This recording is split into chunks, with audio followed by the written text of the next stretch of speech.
Welcome to Chance Encounters, the show where the line between real Jeremy and fake Jeremy is only as real as the fake Jeremy in your heart.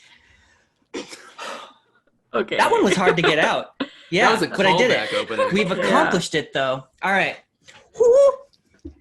Before we get into this, that was my feral bird noise. Oh. We're about to fight, so I'm going to become a predatory bird. Yeah, Karina, do you know your predatory bird sounds? This is just classic Ian.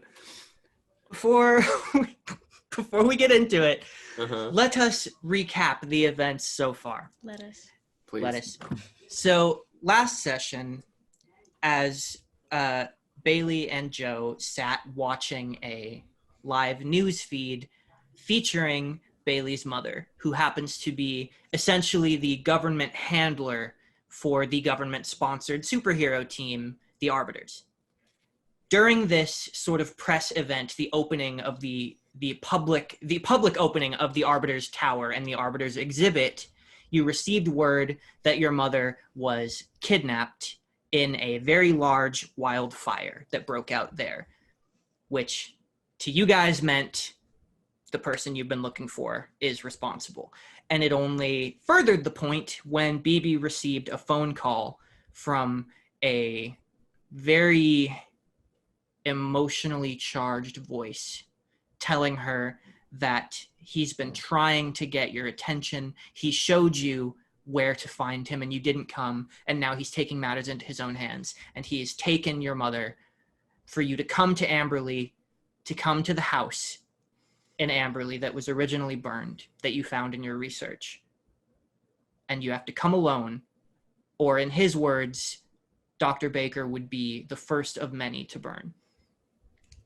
After a very tense conversation between yourselves, Pantheon, and Dr. Guest and Fortress, you came to the conclusion that you should go, essentially.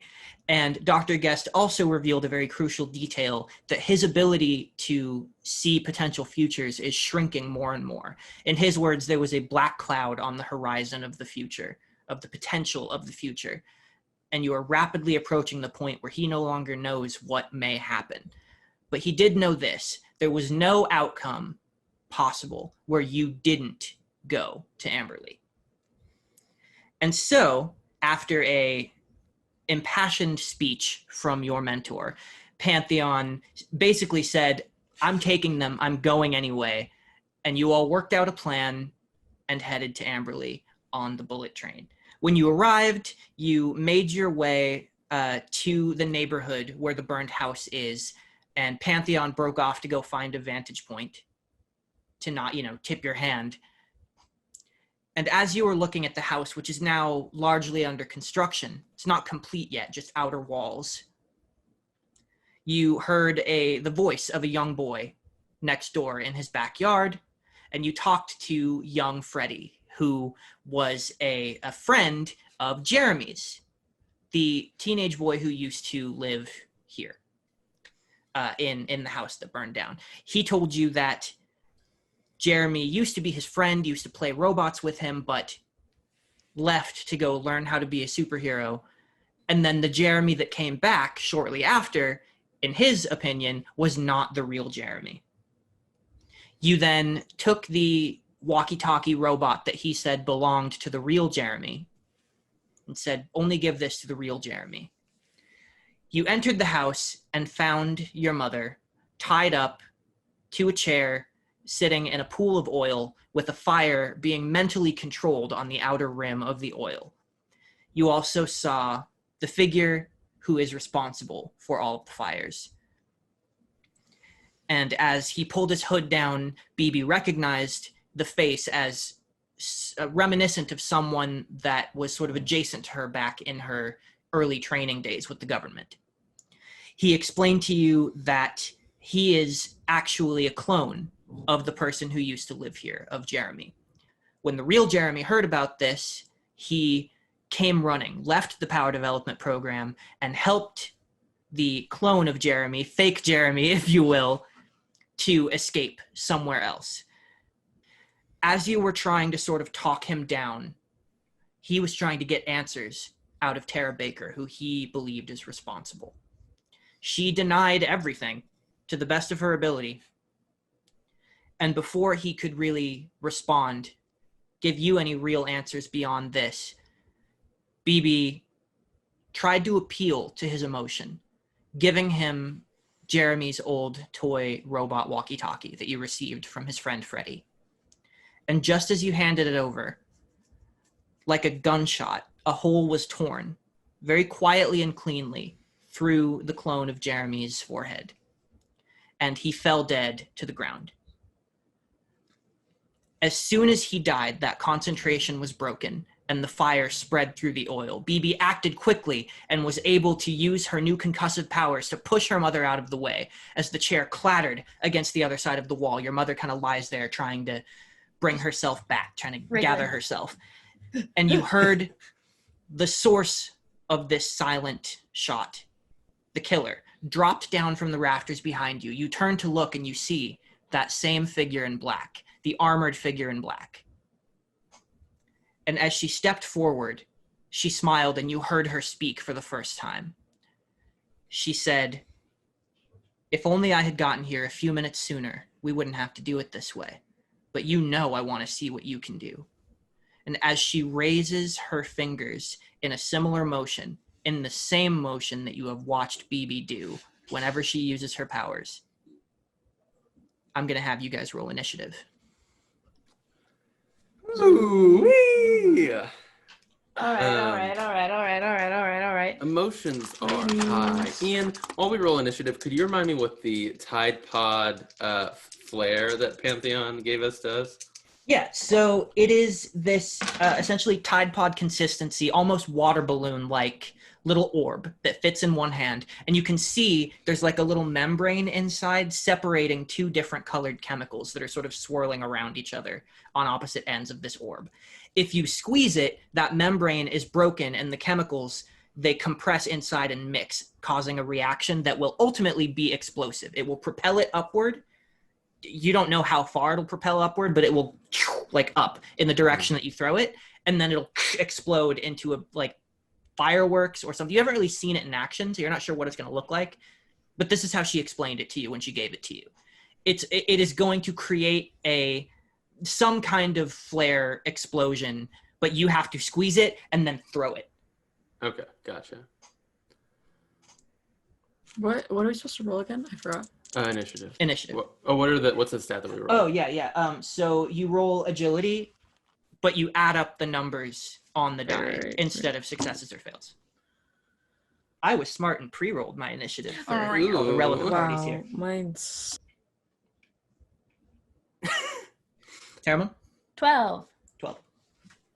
Okay. 6 plus 4 Evie? plus 2. 15. 15. Damn! Yeah. What did where's the individual ones? 6, 4, and then a 1, but I have the quick draw ability, which allows me to reroll an initiative roll. Okay. Smart. And then, BB was 15. And then Silhouette? I also got 12. 12. Okay. Which of you has the higher dexterity? Dexterity or agility? Agility. Sorry. 3. 3. 4. 4? Okay. So, Dang. Silhouette will go first. Hee. Agile AF. Can't get hurt if they can't hit you. And then, BB, what's your agility? Is it 3 still? Are you serious? Yeah, It's it 3? is. Okay. Wait, what? I'm going to have you roll 1d6 No. right now. Oh, don't do this to me, Ian. Wait, no. What's happening? Either I'm going to go first or the woman in black is going to go first. The 1. Ugh. Fuck. So bear with me as I write down the initiative order. My heart is racing. Bear with me as I write down how Eric is going to die. Feel free to strategize and such while I do this. It'll just take a second. Okay. So, I don't fucking know. do I throw the Tide Pod in their face? In their face? I mean, you could because we can call Pantheon through the through phone. here. Yeah. Sure. Yeah. I don't know if we should necessarily use Pantheon's real name, like say Pantheon out loud. But then again, I don't know if our characters thought about that far. We could just say teacher. Yeah. Hey, Or help. teach. Hey, teach! Let me get an assist over here. Yeah. I need some help with this problem. Okay. It's just TF2 now. I don't know long division good. So as this fire is raging behind you, you see that right now it is contained to the oil, and the oil, the area where your mother had been sitting, is completely engulfed in flames. Mhm. But this is a wooden house, still filled with all of those tarps, and right now it's just wooden supports on the inside of this house. And that fire is spreading out from the oil. So it looks like it won't be long before it's going to start reaching across the floor and get over to the walls. To paint the picture a little bit more too, Jeremy's body is lying on the ground next to the pool of oil. He will catch very soon. And the robot walkie-talkie has clattered to the ground there next to his hand. Yeah. So it is there as well. Your mother is on the opposite side of the room now. She sort of collided through the tarp of the living room area that you're in right now. Damn. So she's kind of like holding it open with the broken chair bits, and as she tries to get up, the tarp is kind of wrapping around her. And as this crackling blaze rages on behind you, this figure steps forward with her fingers still out towards you.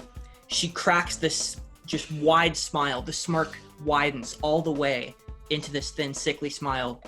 And with blinding speed, she just takes a shot, and you don't even hear it. It makes no sound. God damn it. Just a sucks in very real slight... Yeah. BB, I need you to roll your dodge. Agility. No whammies. No whammies. No whammies. Big money, no whammies. Big money, no whammies. Yeah, that'll do. That's a 3 out of 3. Oh, Ooh. Your girl came to play today. also, So didn't say this beforehand, but your hair looks really good. Yeah, it does. Everyone looks And really that good shirt today. is really good. You're We're just a good look serving today. looks for we're serving looks for the penultimate episode of this volume, baby. Yeah. So I also rolled a 3, which means that she hits. Fuck. So you try desperately to get out of the way. Can I- You move with Can I this reroll a blinding- failure with my martial arts technique? No. Damn it. Okay. As you dodge out of the way, you feel like you're going to make it.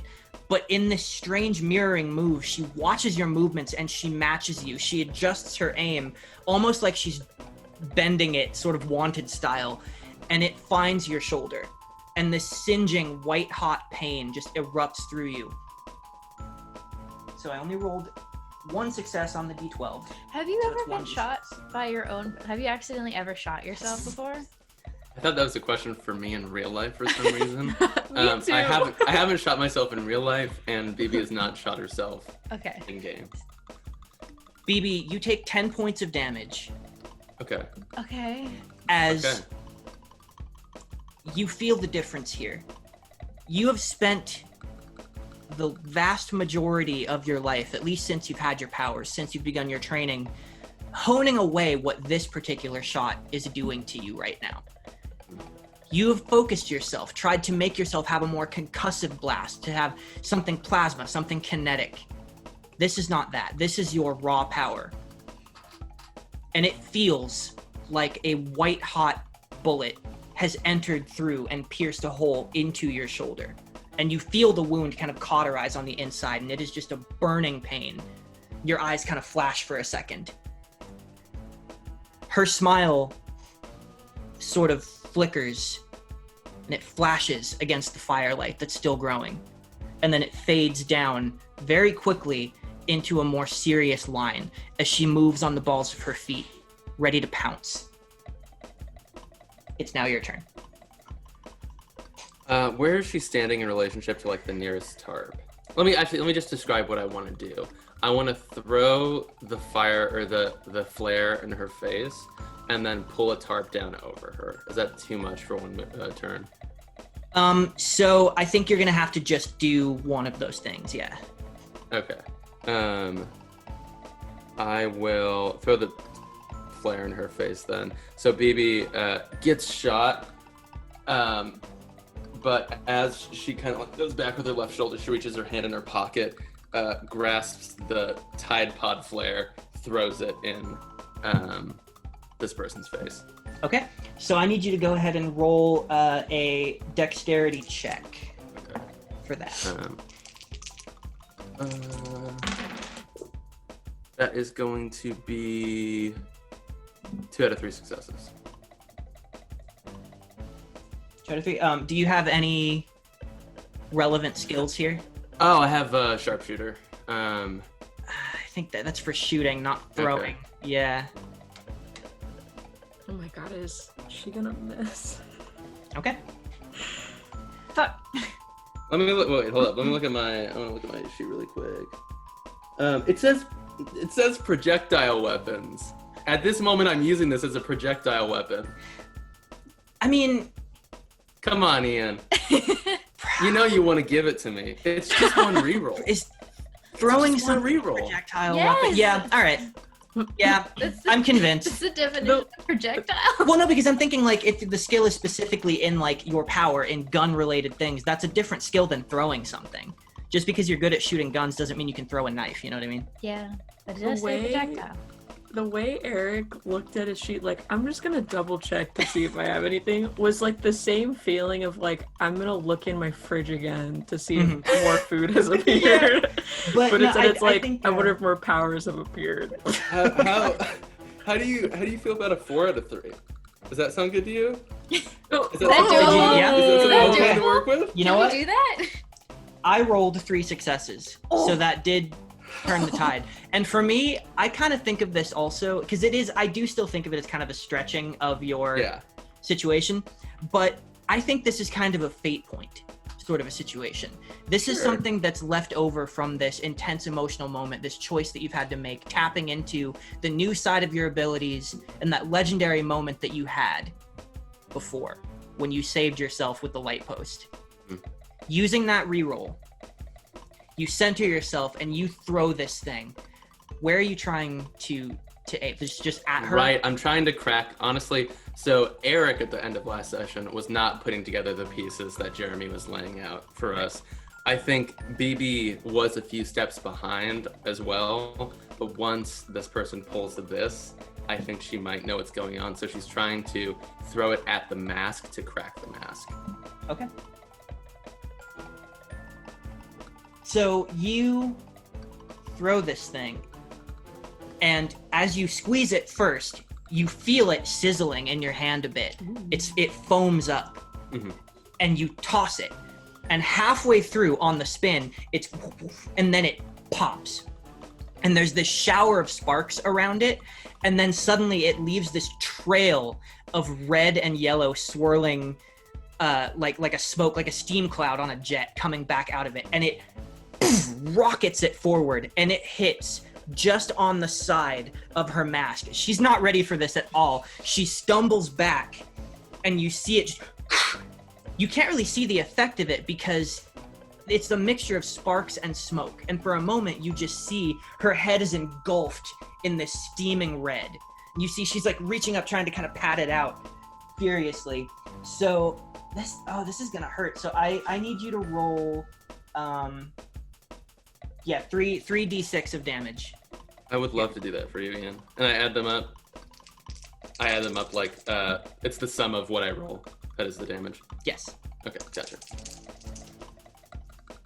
Oh, wait, that's all 4s, baby. 12 damage. Oh shit.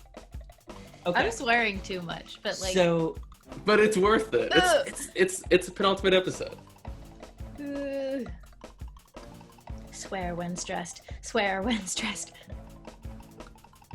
So as you throw this, you feel like a baseball player in this moment. It lands right in, and as you do hear this shattering, cracking sound, And as the smoke clears a little bit, she rushes forward in front of it.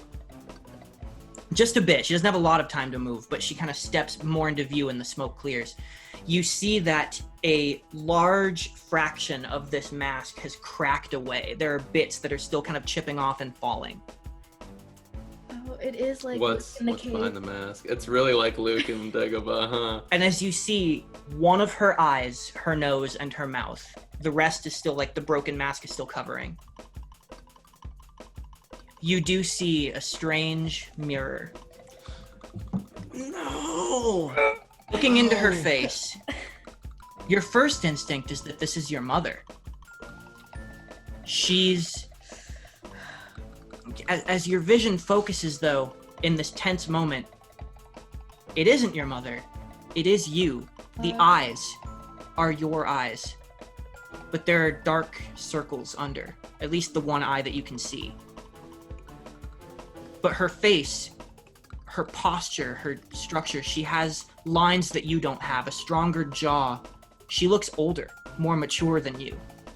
Whereas you are you at 18, she looks like you at 25. Oh, Accelerated aging. Oh no. you hate to see it. So I still have movement left. I am gonna say, sorry, go ahead. She comes forward, kind of scraping away the pieces of the broken mask. She smiles a bit. She goes, "Peekaboo, big sister." Ooh! I literally was gonna say sister. What? Oh no. I will say at this moment as well, you hear an audible gasp from behind you. Oh shit. Oh, she is. Dr. She's Baker either- is the bullshitter of all bullshitters. Yeah, There's she's no either- way. She's going to win an Oscar, or They- this is really awkward for her. They cloned my daughter? My daughter? Without my Okay. So, You wanted to use your movement. I'm gonna yell help really quick, and hope that my mic picks it up on the intercom. Oh, into the comms. Okay. Yeah. Okay. And just, okay, so she did just get a firework thrown in her face. So I assume, like, the fact that she reset to full position, I wasn't expecting, because I was just gonna move my full body into her, not tackle her. Just She's move off my- balance. Okay, then For I just sure. run forward and just run into her. Okay. So you run forward, and then I'm going to say that you can accomplish the tackle next time. Okay. Yeah. You're running forward straight at her while she's off balance. And you do see that, like, parts of the mask, like, she is bleeding from the face. Like, the glass, or Good. if it's even glass, has, like, pierced, and there's, like, little burn marks, and she's, like, kind of bleeding down the side of her face now. In the face, where all the blood Yeah. vessels are too. Dr. Baker So, needs to Silhouette, GTFO. what would you like to do? I'm just gonna like sit there and just like chill out and watch the whole thing unravel. No, because we still need to save Jeremy and Dr. Baker. Mm-hmm. Debatably. Well, fake Jeremy's latter. dead. Save his body His body. if we can. Mhm. He's Yeah. gone. Why do we want to save his body? If he, not necessarily to prove that any cloning went on, but if he has any genetic abnormalities that like Quickstep or someone else could look into, to like just to have, you know, just to research and have. Okay. In that case, man, okay. I will, because you said he's right next to like a giant fire. The fire is spreading rapidly, and it's gonna get him real soon if somebody doesn't move him soon. Love that. Okay, well then, in that case, I will, and you said, okay, I guess that makes things a little easier. I'm just going to grab him. I'm just gonna grab him and pull him. Okay. What is your And- strength score? Very low. My strength is 2. 2? Okay. On a 2 strength. Okay, wait. What if I use something? That still won't help. Well, No, it's so fine. here's what we're gonna do. You can either roll a strength check to pick him up and just see if you've got him, like if you can just do it. Okay, just drag him. Or you can just drag him, Yeah, and it'll be like kind of half movement situation. You won't get all the way out of the house yet. I guess I should have explained that well. Right. Yeah, I just want to drag him, like pick him up from the armpits and just like pull him back.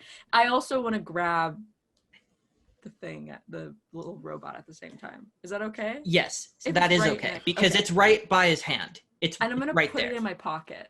So I will say, in this moment, as you pick up the robot, there is a compartment.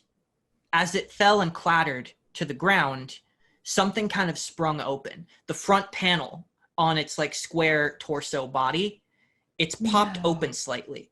And you can see something inside, something silver kind of glinting in the firelight, but it's not all the way open. So you can't see what it is just yet. It's a gun. But it does draw your attention. Oh, okay. But I can't see it yet. Yeah, not unless you open it all the way and look inside. But it's just popped open and you see something shiny glinting inside. There's a big fire. I'm gonna just put it in my pocket for now and whole fake Jeremy. Okay. So you out of a way, I don't know, somewhere where there's no fire. Okay.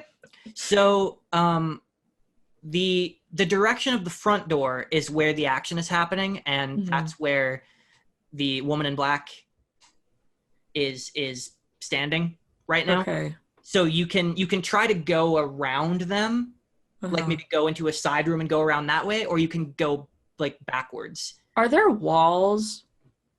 Like fully built walls? There are fully built walls, yes, but they're so the I thought they were just tarps. Okay. So there are fully built walls, but the thing is that the tarps are on rails all throughout, and the tarps are acting as walls of like inner walls of the house. There are no inner walls of the house. I see. The tarps are separating where rooms would be. The only walls are the outer walls of the house. So right now in this living room part, you're only seeing the tarps. But there are outer walls. Are there windows? Not that you can see right now. Is there a back door visible? Well, I guess the tarps would be lower. So you could... And if there were exterior walls up to a main living room of a house, there are certainly windows, I feel like. Yeah, there are windows. It's just a matter of if you could see them from here. You saw that there were windows from outside. Okay. When you were outside. But right now, because you're at ground level and the tarps are separating the rooms, I'm saying I wouldn't be sure that you could see the windows from where you are right now. Does that Okay. make sense? Yeah. Okay. But you know they're there. Okay. Well, my first thought was going to be throw them out the window. But if there's no windows near me, I'm gonna, is there like a back room or wherever Dr. Baker is, there's no fire there, right? No, the fire is spreading outward across the floor rapidly. Regardless, the fire's gonna be all over the place pretty soon. But if you're trying to beat the fire out, you're dragging the body and you're just going straight back out in the direction Dr. Baker is, that's totally valid, and you will get to that outer wall, but you won't get to the outside of the house yet because you're dragging. And there's no back door. Like I can't see like a back living room door like to the backyard or something. You could see it if you moved the tarp and went in that direction. Like if you're pulling straight back, you'll eventually see the wall. I do that. Okay. So you make it all the way and you do see a closed back door. And it's that same situation as the front door where it's not like a fully finished door yet. It's sort of like a stand-in for a door. Okay. So you drag the body to there and you see the fire is looking out at you slowly, just creeping. Yeah, I make it there and you can exit on your next turn. Okay. Yeah. Then do I have any other No, that's fine. Yeah. Yeah, I don't think pulling. so. Yeah. Okay. Herman. Okay, so I'm gonna take a tarp and put it on the slowly spreading fire and just start jumping. Mhm. Just start trying to stamp it out. Okay. Yeah. So you rip down one of the tarps. Yes. Go ahead and make a strength check for me. With my newfound strength. Oh no. Ooh.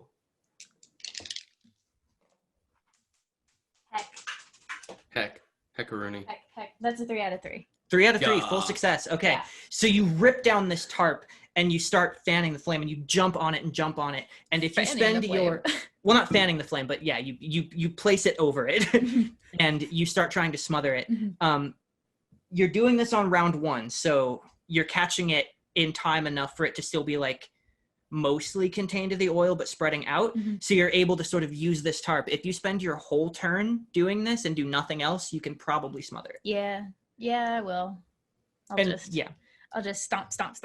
As you're doing this, you are noticing too, as the fire was spreading out, as it licks toward the tarp, it hadn't quite reached one yet, but now that you're touching it with it, there is some sort of like fire retardant material here. It's like, it seems as though it was strategically placed that way. I don't mean by me, by whoever built the place. I'm gonna go retrieve the Well, you built it. So as you guys see Haramone just rip this tarp down in a smooth motion. Which do you take down the tarp on the backside that that Silhouette went through?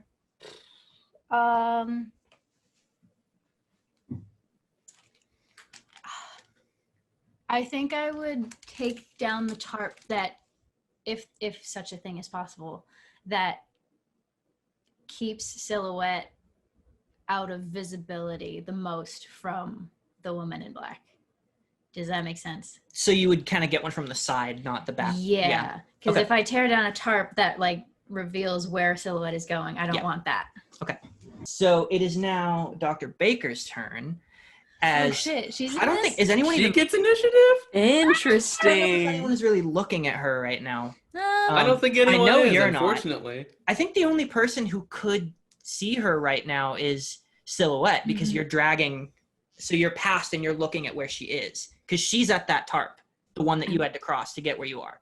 Am I about to duel BB's mom? You might be. Get ready. Dr. Baker gets up, or she tries to. So the pieces of the chair are kind of clattered and broken around her from the concussive force of BB's shot. But she still has the rope sort of loosely around her waist to the back of the chair, and her legs are still like kind of bound. So she's going to try and free herself. I don't even know what to think. Yeah, she's either Don't trust her. helpful or do some shit. So she spends her turn pulling off the ropes, and you see that there is a certain grace to the way that she does this, Silhouette. She goes into this focused mode, not unlike BB herself in a way, and she sort of swivels her body, pivots in a way, and then pushes, tensing her muscles through, and she manages to like free herself of the rope around her waist, and she cuts free. She still has like bits of rope on her leg to where the chair legs were, and she's like dragging pieces of chair leg, but she's free and she can walk around. She gets up and she looks around. She kind of surveys the scene in front of her, and then she disappears in front of the tarp as it like moves behind her, and she moves forward, and you guys hear her sort of rummaging around. She runs up to where you can see this now because you're still in the main room. Dr. Baker runs up and seems to be looking around where Jeremy's body was laying. So That's get ready. Not fun. Oh shit. Uh-oh. It's going to be BB versus BB, Hermon and Silhouette versus Dr. Baker. For real. So at the top of the round, Yeah. it is... Can we call her Phoebe for fake BB? 'Cause I think Karina came up with that, and Fake I really Phoebe. like it. So at the top of the round, Haramon, you've spent your turn. The fire is now out, and the smoke is billowing up and out, kind of above the level of the tarps and spreading out of the house. And in this moment where you see BB is about to tackle this figure forward, for the sake of the sake, I am going to say that at the top of the round you are able to, because she just kind of lets you do that. Tackle her? Yeah. You tackle her forward through the tarp and actually pull the tarp down. Yeah. You rip it down a bit as you go forward. And as you hit the ground, you're like slightly on top of her at this moment. The door behind you, the front door that you came through, you just hear this, and the door slams open.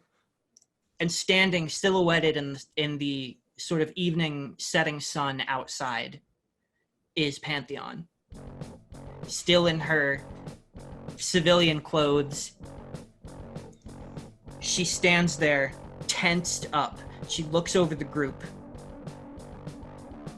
She looks down, sees the fight. She's scanning things, rapid fire. You just hear her say, "Get away from them, you bitch!" And then she rushes forward. Mom is displeased. Mom is not here to play. She's not amused. She's ready to rumble. You know I had to hit that Aliens reference. Oh, yeah. Oh yeah, she does. Phoebe looks like a xenomorph, huh? Oh, I bet. Yeah, I see As it. she rushes forward, Pantheon grabs fake BB by like the armored back of her collar, By the scruff of her and she neck. pulls her up away from you. With incredible strength, she just yanks her up and she's holding her there. And you just hear fake BB laughing. That's scary. Yeah, that sucks. Uh-oh, mom's home. And- Uh, I hate her. yeah. Pantheon rears back for a punch. Oh my god. You see the shadow of her outlined from the fire onto what's left of the tarp that's dangling.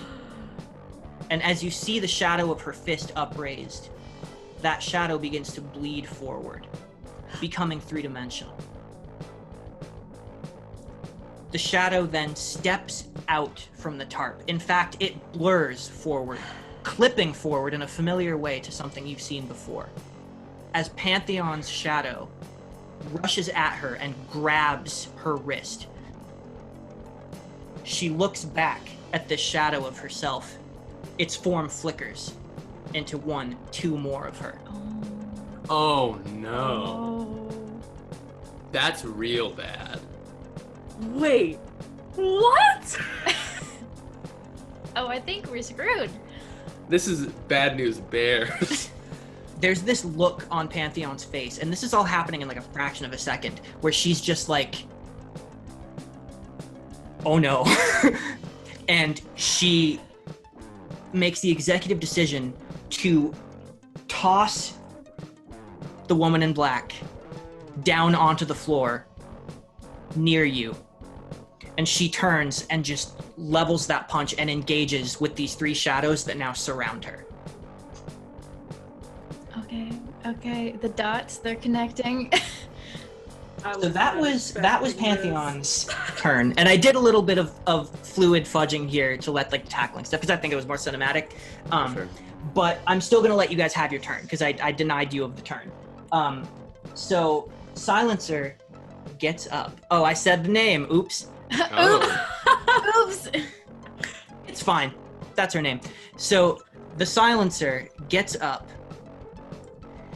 She kind of surveys the room, and then she reaches down to her belt, this big like clunky belt that she has, and you see this this like kind of dark, almost screen-like surface of a belt buckle. She clicks it on, and it blinks red for a moment, and as it does, you see these like chunky bits, these technological just masses of metal on either side of her belt detach, and they start to whir, and you see them begin to unfold like some sort of three-dimensional puzzle, clicking into bigger and bigger and bigger pieces until you see these sort of almost like octahedrons on repulsors.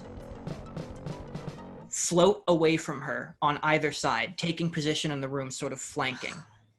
And as they float there, you see this sort of swiveling camera face on the front of both of them. Oh. And these small gun attachments that peek out. As they begin to circle the battlefield a bit, Silencer smiles once again, and that is her turn. BB. How many of those are there? The 2. turrets? 2? Okay. Bang. Bang? Bang, bang? Bang bang. Is that Ian? Is that something I can do? Can I aim at 2 separate targets and try to shoot them? Is it my turn even? I don't think we've gotten that far yet. I don't think we've reached the point in your training where you can get 2 shots off in one turn. Mm-hmm. Just for mechanical sake, I feel like that's like a special thing if you roll crazy high or have another like legendary moment. But for the time being, yeah, I think it's 1 shot per turn. Okay.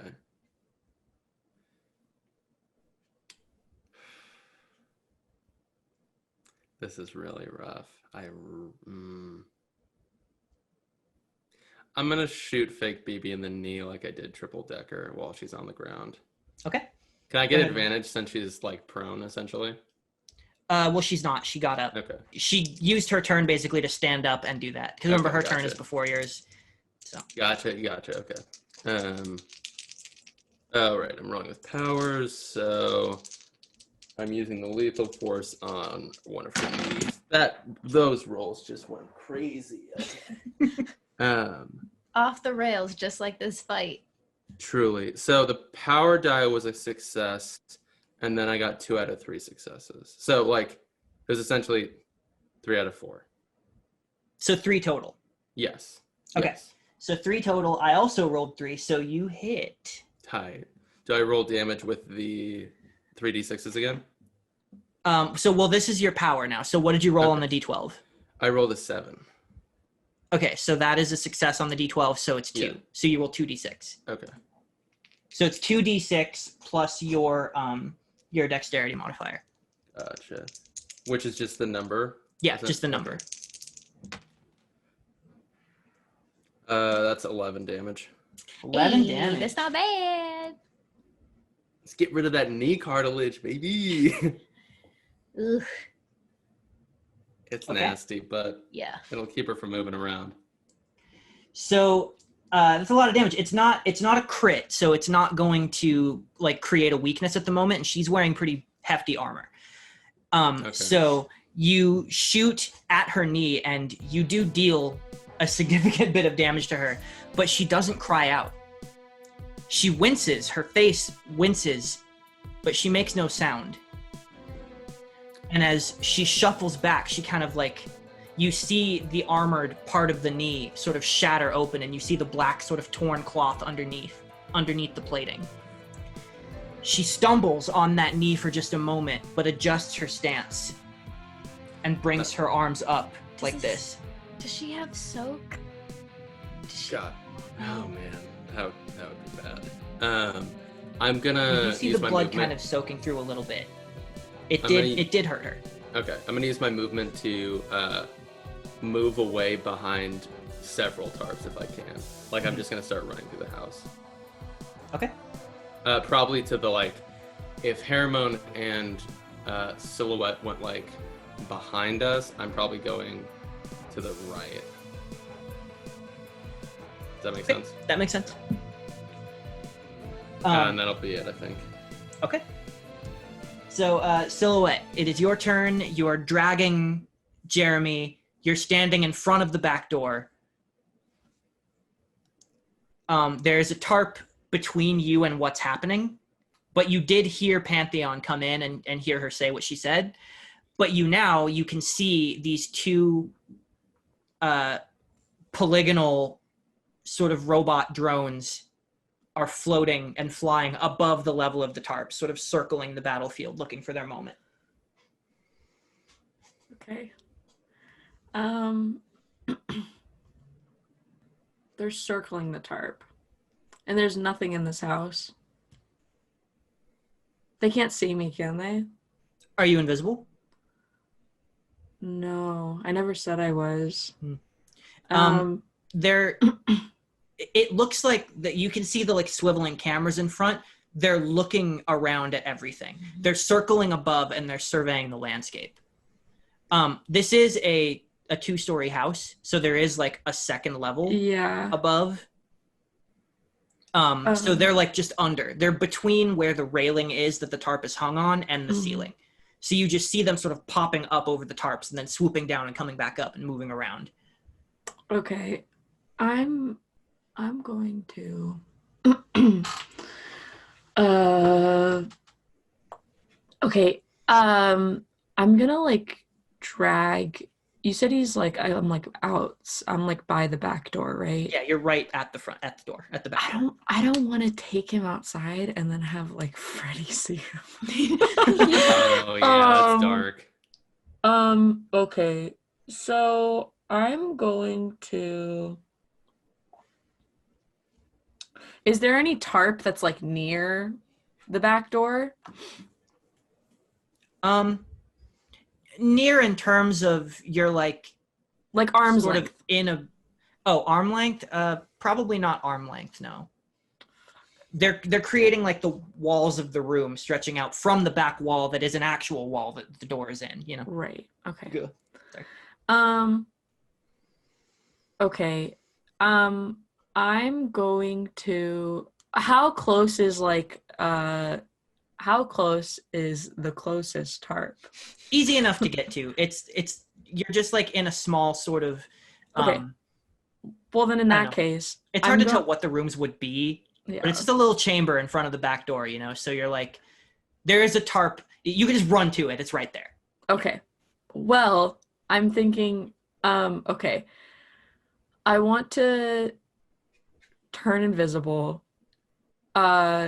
Well, drag fake Jeremy's body to the closest tarp, turn invisible, and then have one of the tarps just seemingly fall on him so that he's like kind of disguised.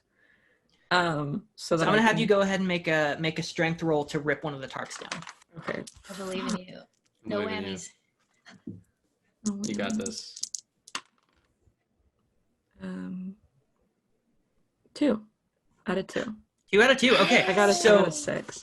So you do it with finesse. As you pull it down, it's kind of obscure. There's like billowing smoke around too that's still coming out of that central area where the fire was put out. So you pull this down, sort of obscured by that smoke, and wrap it over. You're putting it over the body?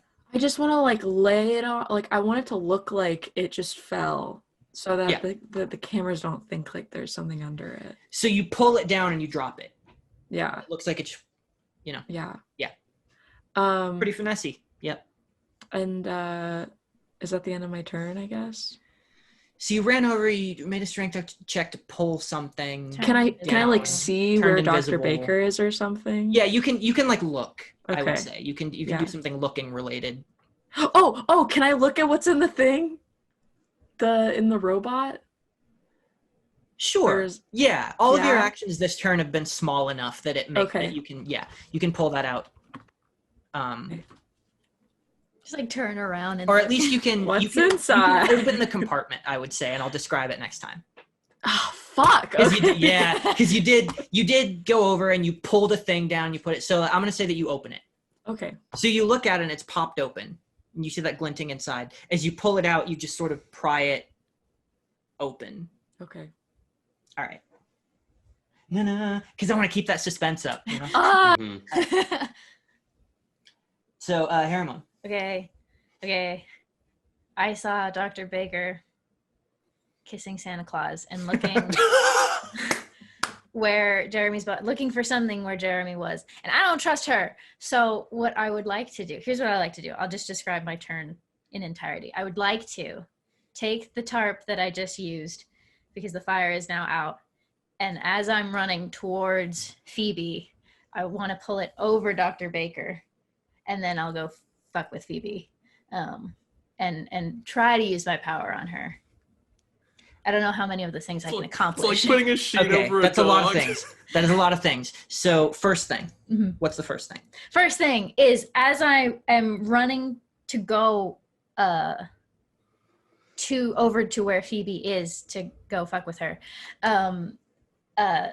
to just like in one fluid motion bend down, grab the tarp, throw it over Dr. Baker. The tarp that you were using to put the Yes. fire out. Okay, so yeah, so that's not attached to anything, so you can pick that up. Mhm. So yeah, go ahead and make a, we can call that dexterity because you're like trying to toss it over her, and then I'll have her roll. No, this dice likes to run away from me. Dice are like that. Oh, it's very good. It is Ooh, very yes. good. Oh yeah. It's 4 out of 3. I rolled 5. No! Oh no! What? Rolled 2 6s and a 4 for her. She's faster than she looks. I don't think It's messed up. this counts as melee weaponry. It's just a thing. So that's fine. So you run by and you go to throw this tarp over her. She sees you do this and she sort of ducks out of the way and scrambles herself like almost to the ground. She arches herself down and then picks herself back up. And for a moment, it looks like this ain't just a scientist. She has some base level of some kind of training. I'm just going to roll this dice on the table now because it wants to go that way. Okay. There's a split second where as you're running past her, she gives you this curious kind of annoyed look. I'll just mouth, bitch, and keep running. Okay. So I think you have, because you didn't have to pull anything down, you tossed it, you have like a minor action left. Not like a full attack. I was hoping that would have been the bonus action. Because I wanted to try to use my power on Phoebe. Yeah. All right. You can try it. Yeah. It'll be a little harder. She'll have some resistance at the moment, but Okay. because I think that you don't quite get all the way close, you know? I did not put. Okay. Okay. I don't have any re-rolls for my power right now. No. Okay. And it's generally versus willpower, right? Yes. Ooh, or Constitution, I guess technically, for the defender. So it's I got 1 4 and 1 12. Is that 2 successes for a 12? So a 12 is considered a crit. Okay. It doesn't count as 2 successes, but it counts as a crit, which means you expose a weakness of some kind. Okay. And I think like the nature of the power already exposes a weakness because it makes her stop. But I'm going to say for the sake of the 12 and the crit, the weakness you've exposed is that her willpower is shit. She did not have very good resistance against this. Okay. And as you move forward, you're like kind of still at a distance, maybe a little bit farther than you would be. The throwing of the tarp thing wasn't as smooth as you hoped it would be because she tried to move out of the way. What if I'm farther away, but the wind of throwing the tarp pushed it into her and she just has bad willpower? Yeah, but I mean, she just, even at this distance, like my point is that she still does not have good resistance against this. And as you move your hair, it's not a visible thing, right? People can't like see the stuff coming out. You know, I've toyed with it being different colors based on what it does. So I think there might be a faint like magenta. Ooh. But like you have to look for it because it's still just like particles in the air, you know? But if you're looking for it, you could probably make out a faint magenta sort of tint to it. Okay. Yeah. So there is that slight tint and it moves forward and you see her sort of rallying herself to raise her hands again on her next turn. And she just sort of stops and like breathes in and blinks. And she's not like frozen, but she's like relaxed now, not moving. I love their power. So, you know, mechanically speaking, for another round, like until your next turn, she's going to be like this. Okay. And then she'll come out of it. Yeah. That clutch move, though. Agreed. On Tara's turn, she is She again. I kills don't know if Silhouette. anyone's looking at her. Oh no, Silhouette wanted to look at the thing. Yeah. No, yeah. I got distracted Yeah. by the shot. I mean Pantheon, but she's not one of She's us. pretty busy. Yeah. Yeah. Tara So- Baker is unfair. Tara goes to the center of the room. She continues to. Well, she was already there. She kind of shrugs away the tarp and it moves. She moves it aside and she looks around and she does something no one is really looking at. Oh, no. Yeah, I don't know. BB, where are you looking?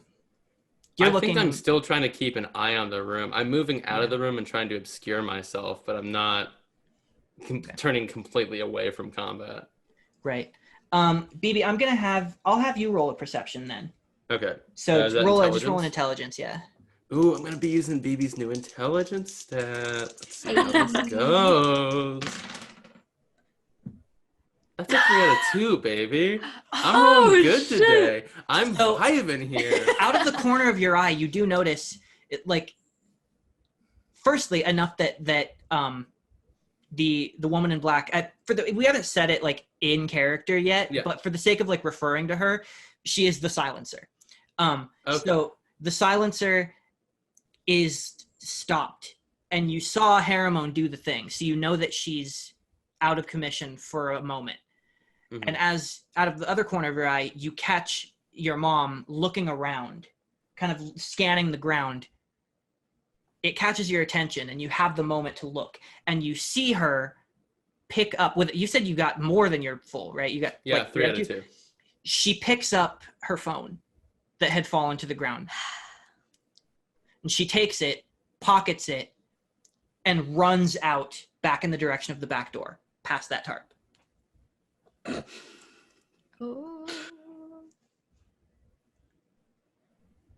Do I have a reaction? Uh, I mean, it'd be back up at Not a top of big one. initiative, but it would skip over Phoebe because it's because they are stunned. yeah, and there's more initiative now, so I don't think so. I there's mean, the turret. I think you can have maybe a verbal reaction. No. So at the end of her turn now, it is the drone's turn. Yay. Damn it. So the first drone sees that Haramon was rushing toward the silencer. And it's going to hover down just a little bit closer, and it's going to just this sort of burst of plasma, this energy shot just erupts from this little cannon. Okay. So I'm going to have you roll a dodge. Yep.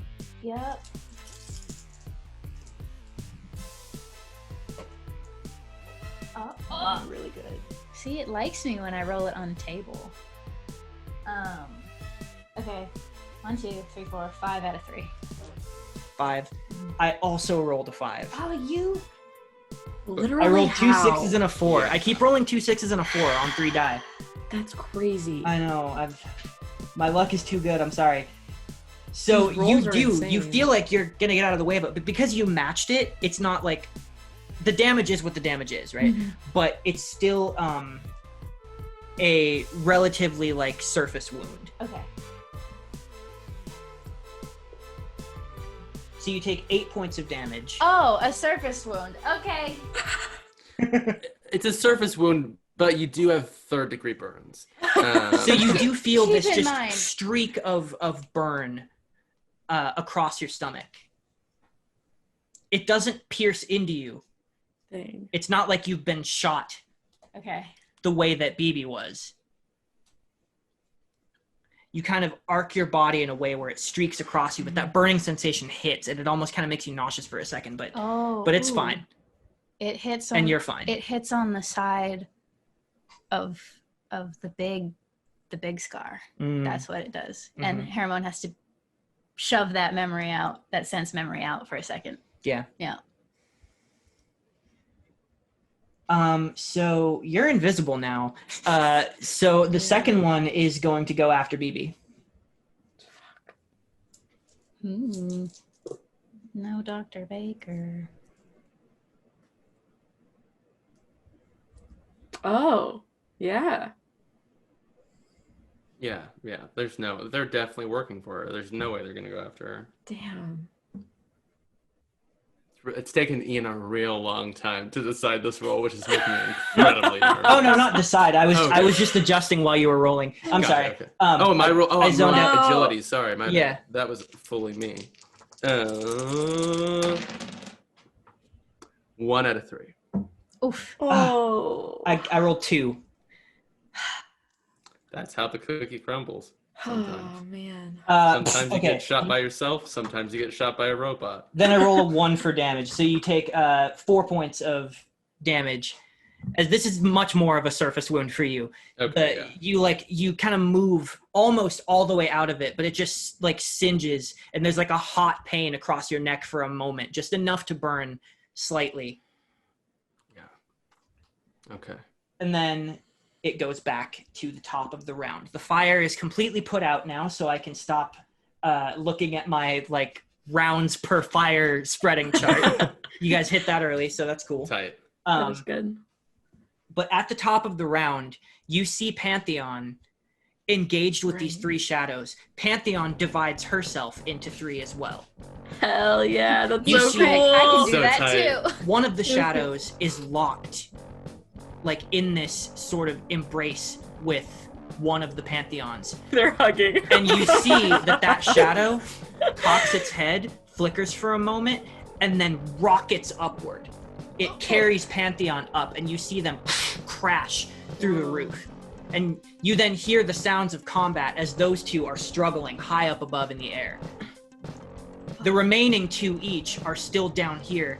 You see Pantheon looking back.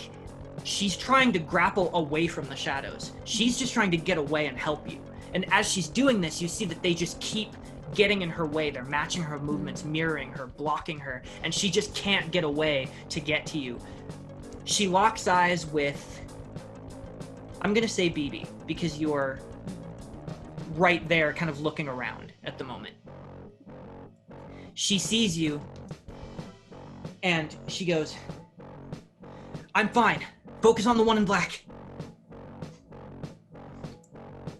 Cool. Cool. Um, Cool, cool, cool. it's my turn, right? So that was Pantheon's turn. Okay, It now goes to Silencer's turn, Yeah. which is forfeit. So she just is kind of like hanging out. Her soul is forfeit, man. Under normal isn't? circumstances, I might even give her like a roll to snap out of it on her own turn. Mm-hmm. Possibly, but you rolled so good. Yeah. It was a Yeah, crit you too. rolled And excellent. I think automatically if you succeed, actually it does just automatically skip a turn, and that's the whole point of the thing. So I scrap that. She's just like vibing, yet not vibing. She's She's angrily surviving. So her turn is functionally skipped. She just stands there, sort of rocking back and forth on her feet. It does go. Gotcha. She Okay. passes the vibe check. Oh man, we have fun. I'm gonna I look at Pantheon, and I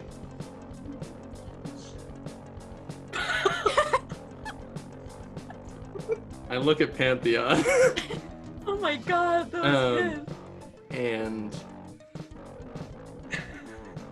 I look out either, however my mom exited, it was through a tarp or like a window or a door or something.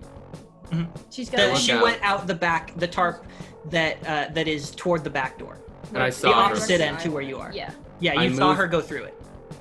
I moved. She went through the door? She didn't go through the door. No, she just Okay, went through okay. the tarp toward you. She's coming Okay. toward now where you are. Okay. I start to raise my finger guns at her. Um, you. Yeah.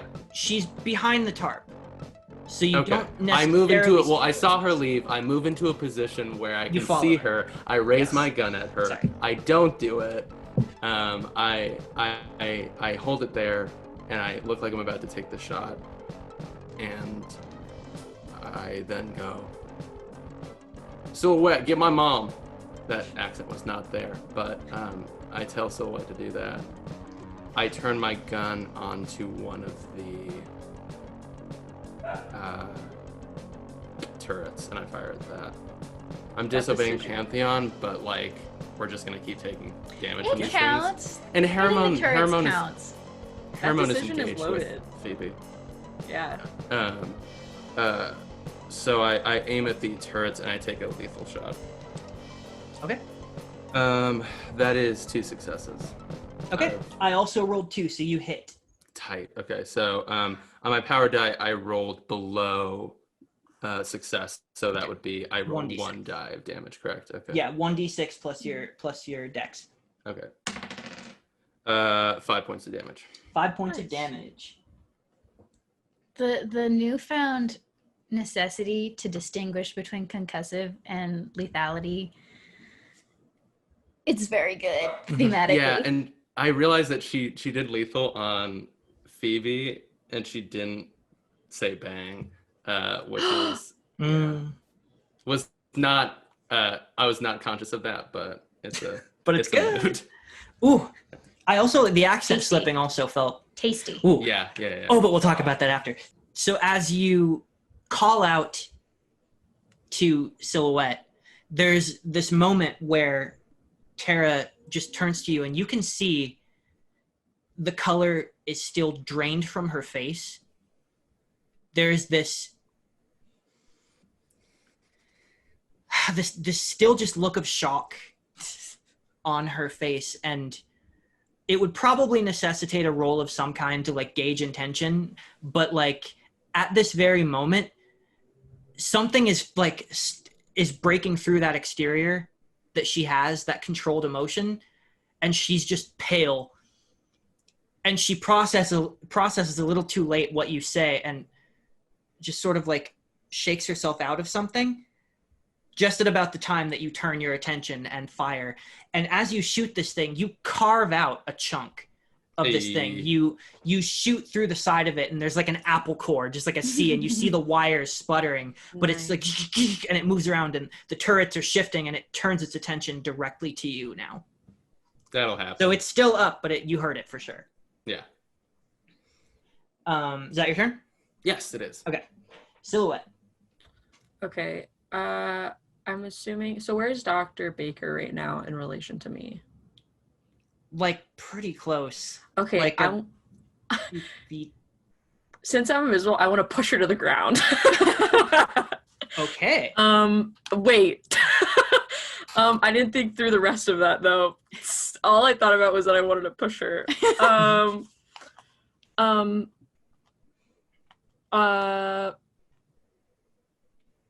I want to push her to the ground. I'm not very strong. I just remembered. You could try to trip her with your fun new thing. Yeah, but how fast? Well, yeah, but I'm She was- invisible. She's never gonna suspect it, right? Right? If I just push her. Oh, that's true. Yeah. So I think part of your invisibility is that you kind of get free stealth checks first when you try to do things to see Okay. if you get like an advantage or not, or if it just happens. Okay. So go ahead and just roll a stealth check really quick. Just to What would that be? so that would be an agility, Okay. but with your D12 because you're invisible, Okay. And your skill point. and your skill points for stealth. Yeah. Oh yeah, I always forget about that. How does the skill point? I get to re-roll a failure, right? That's what it is. Yeah. Okay, for the skill point. 1 skill point per die that has failed. I'm gonna fucking need it. Okay, so there's that. I'm gonna re-roll. Oh wait. Before I re-roll, I'm gonna roll the D12. Fuck, there's a lot. Okay, I got a 9 for the D12. Okay. So in this case, because it's not a damage-based thing, Uh-huh. the D12 is just a success or a fail. So that's another success. So how many Okay. successes? Okay, wait, I'm re-rolling that one and Got it. this one. God, I wish this was like a fucking attack. 1, 2, 3, 4, 5 out of 4. Oh, she Jeez. is so unaware of you. She could not be less aware of the invisible woman running up to push her like she's on the playground. Oh my god. We really are just bullying her. Yeah. So, Bitch. so you run up, but you do it quietly. Yeah. As you run up to her, because you have an overwhelming stealth, I'm going to have you go ahead and roll a strength check, but I want you to re-roll all failures on this check because you are completely stealthed.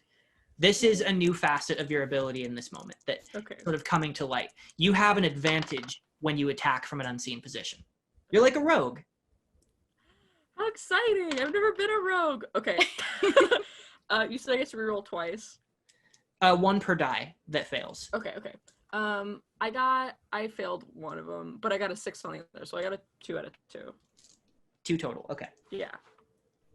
So it's a strength for her to avoid. Do you want to re-roll the failure just to see if you get another crit? I rerolled the one that I failed. Oh, gotcha. Okay. Yeah, and it was still a failure, unfortunately. It happens. Oh, no. I rolled a 3. Oh, Tara Baker Damn conceded. So the thing here is not a matter of missing. She doesn't know you're coming. She doesn't have the opportunity to dodge. What this is a matter of reflex and like fortitude. As you come up to push her, she snaps into this like, oh, something's trying to push me moment. And you push forward with your strength, but you're like not strong enough to like get her. And she anchors herself and she's like pushing back against whatever is assaulting her in the back. And she like flips around and starts looking for like whatever it is. But she was not pushed down. Could you imagine pushing back nothing? Having that much confidence to just be like, something's pushing me, I'm gonna push invisible. Yeah. It's like when I say push back, it's like you feel a force on your back and you go, oh, and you center yourself and try to like not get pushed over, you know? Okay. Okay. I still have an option to do something though. So you went up forward and pushed someone, so I feel like you have very minor action. I can tell you what the thing was. Fuck, yeah. Oh yeah. So before you put that, you would have had to look at it and put it down before you did this. Yeah. And what you see is this little silver thumb drive. Oh. Okay. Yep. That's what it is. That's all it is. Okay. You just see this shiny little silver thumb drive. Okay. All right. Let me get an okay from someone else. Another Can okay. I get an okay? Can I get an okay? Are you okay? Are you okay? So I feel like that's your turn. That's fair. So Haramone. Yes. Okay. I've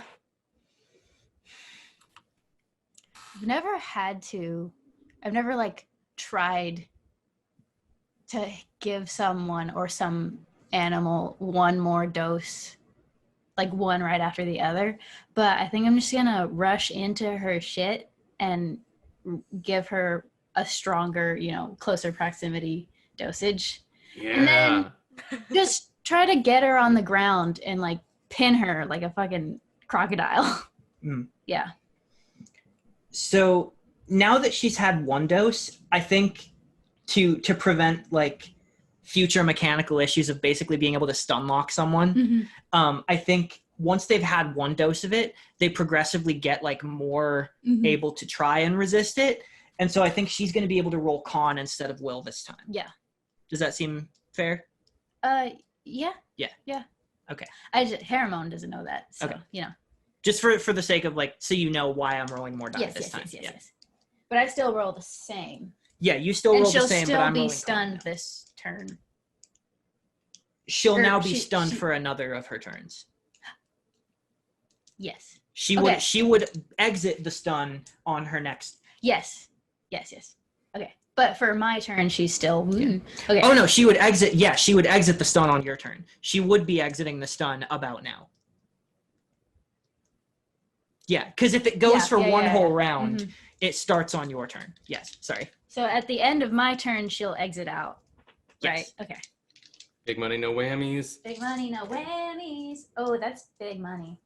Ooh. Big money. I We hope love he to doesn't see get it. big money. Oh no.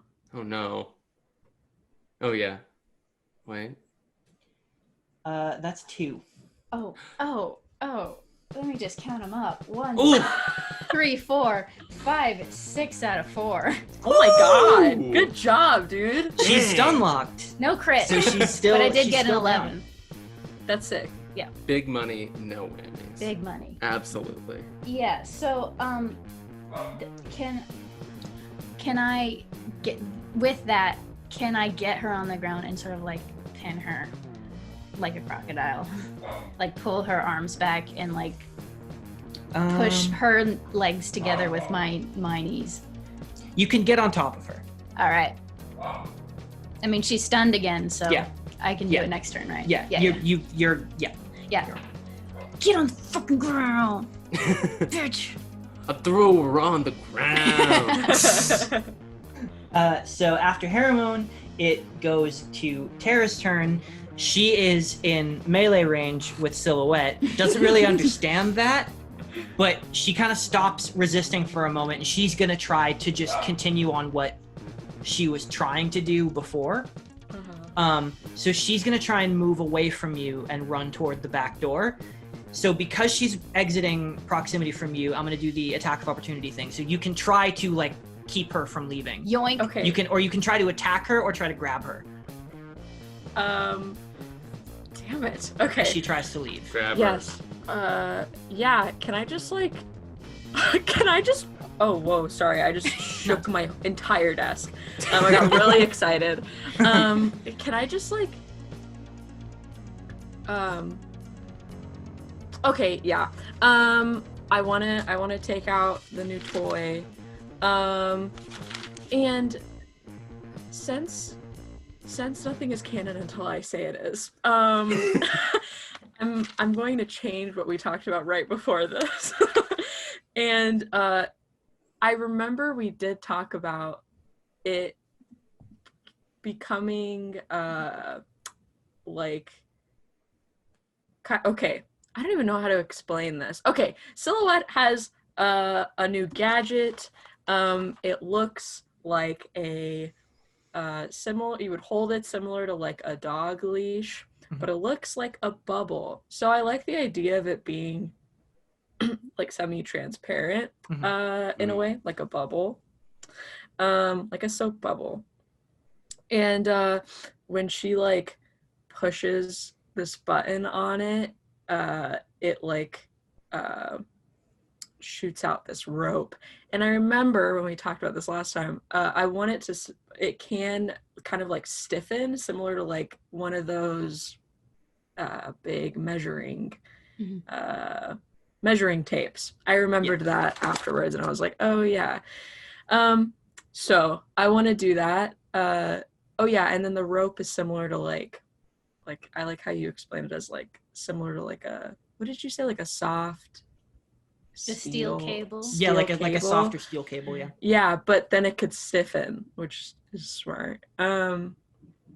Okay, so I want to use that like right at her ankles and trip her. Okay. Yeah. So you try to trip her.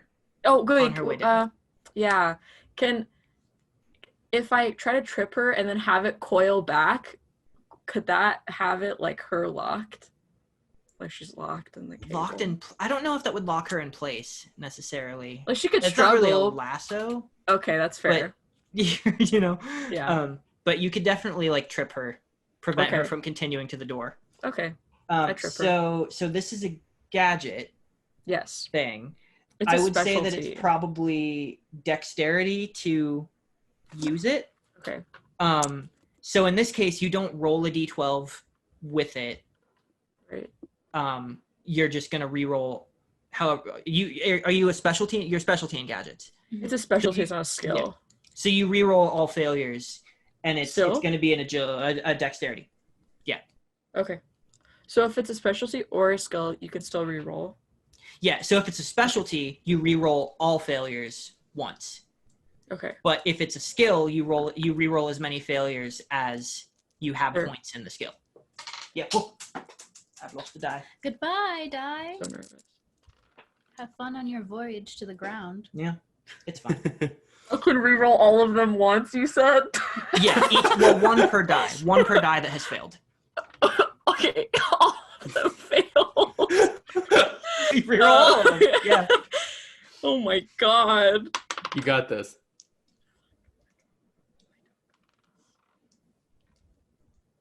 This is really bad.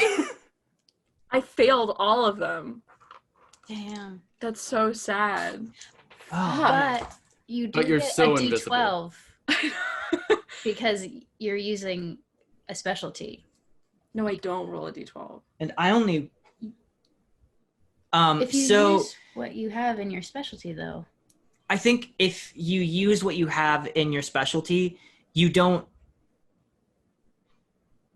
Oh well, it is a damage thing. Shit. I Yeah, don't know. you're totally right. Because Ooh. if it's not a damage thing, Whatever they say. it's just sort of a re-rolling situation. But yeah, because it's a damage thing, we would need to determine whether you roll 1 or d6. I'm so stupid. I'm sorry. It's okay. Yeah. So I get to reroll again? you get to roll a d12. Okay. Was Yeah. it gonna do anything? Well, it's It gonna might. either succeed or It might. fail. Okay. And I'm gonna tell You you got right this. now, I only rolled 1 for her dodge. Fuck. So all you I'm need to do is roll 1. Oh my Sending god. big dice needs to energy. Do it! Oh my god. 11! Okay. Yeah! I'm sorry, I forgot my own D12 rules. This is a very fluid Okay. situation. We're making the Yeah. game as we play. So bear with us. I apologize for that, dear viewers. So as you reach out with this whip, this newfound coil, not electrified at the moment, right? Just trying to trip. Yeah, but it's like stiffened, I guess. Oh, okay, yeah.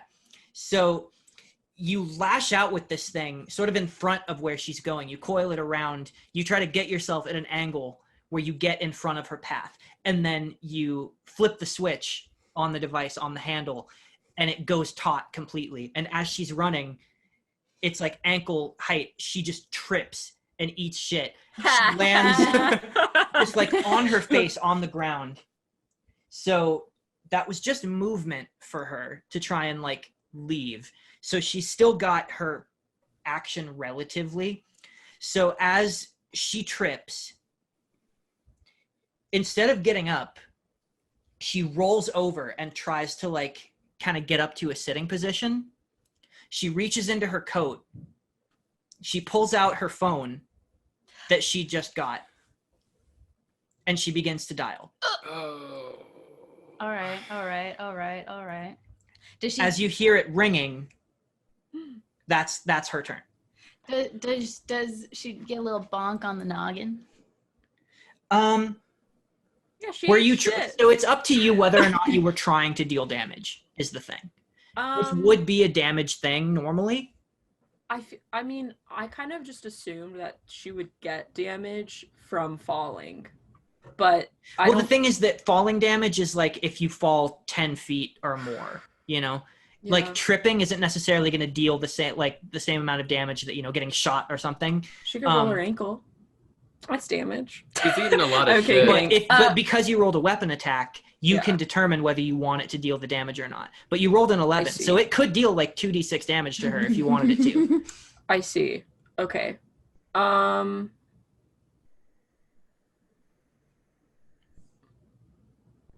don't know No. I don't know. Fuck. Yes? I mean, BB would give you her blessings. It's Yeah, really a what character did judgment BB call. What did I Yeah, know? it That's is what I'm thinking. What did BB say before? She just I said, s- "Get my mom." I said, Yeah. get my mom. Mhm. Yes, damage. Okay. Yeah, 2d6 damage. 2d6. Okay, wait, 2d6. I roll right now. Okay. Yep. Oh, Ooh. 9. Is it plus anything? It would be plus dexterity because it was a dexterity based attack. Oh, I have to roll dexterity too. No, you add your the number of dexterity that you have. So you rolled 9, so 9 plus 3, so 12 damage total. Amazing. Nice. Yeah. So that is like half her health, but Oh shit! You just took off her ankles. Her ankles are gone. that's the thing is like this is the first time you've really gotten to use this in the field so far, right? Yeah. And so you might have underestimated how much it hurts her, or you were just trying to hurt her, because this thing goes really tense and she kind of slams into the steel cable, and she falls. And she was at a dead run too, so she falls, and I think she like actually does hit her head pretty significantly.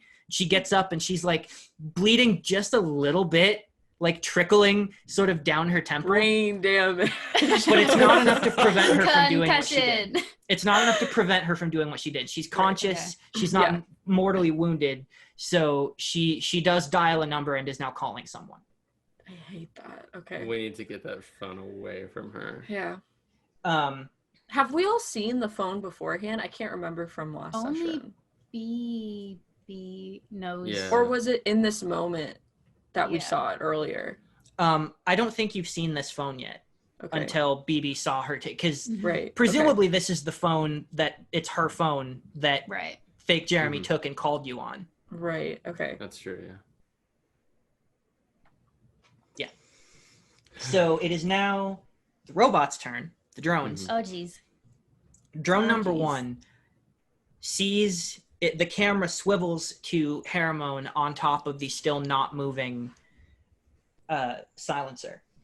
Instead of shooting, Uh-oh.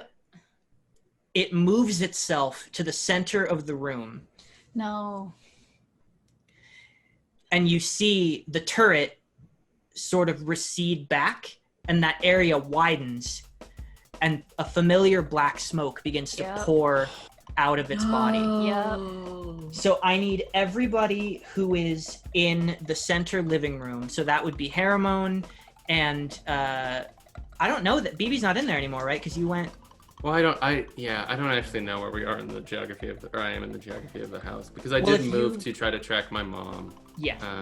So I don't think you're there anymore. You would have had to go behind that tarp to go to her. So you're separated from the smoke, where it's Okay, the got it. radius of it at the moment. You're far enough away from it. Okay. It might just be Haramone. So okay, because we know what this smoke does, is there any advantage there to instinctually stop breathing?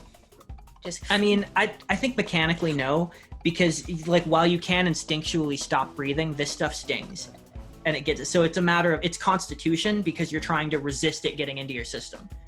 It's Okay. trying to resist the temptation to gasp for air as this stuff is like stinging you. Okay. Yeah. Oh, that's a new fun feature. Okay. Okay. If you just know to hold your breath, there's not really I don't know. It's not much of an attack if that's all it takes, you know? That's 2 out of 3. 2 out of 3. Okay. So with 2 out of 3, that is a majority success. So that's like succeeding on it represents the ability to hold your breath in time. Mm-hmm. It's like reaction time, you know? Yeah. So you hold your breath as this smoke begins to billow out, and you don't immediately feel the effects of it necessarily, but you are holding your breath. But it obscures this central area of the room, and that fog kind of hits a radius, and now there is a central just black cloud around the central living room area. Okay. So that's robot number 1's turn. Robot number 2, BB, you're outside of the area, but you're still kind of looking up. Mhm. Like you can still see Yeah, definitely. at least yeah. above the curtain there. You also, did you leave part of the curtain open when you left the area, or did you close it back up Probably. behind you? You left it open? I don't think she would close it back behind her. I think she's rushing. Okay. So you can see the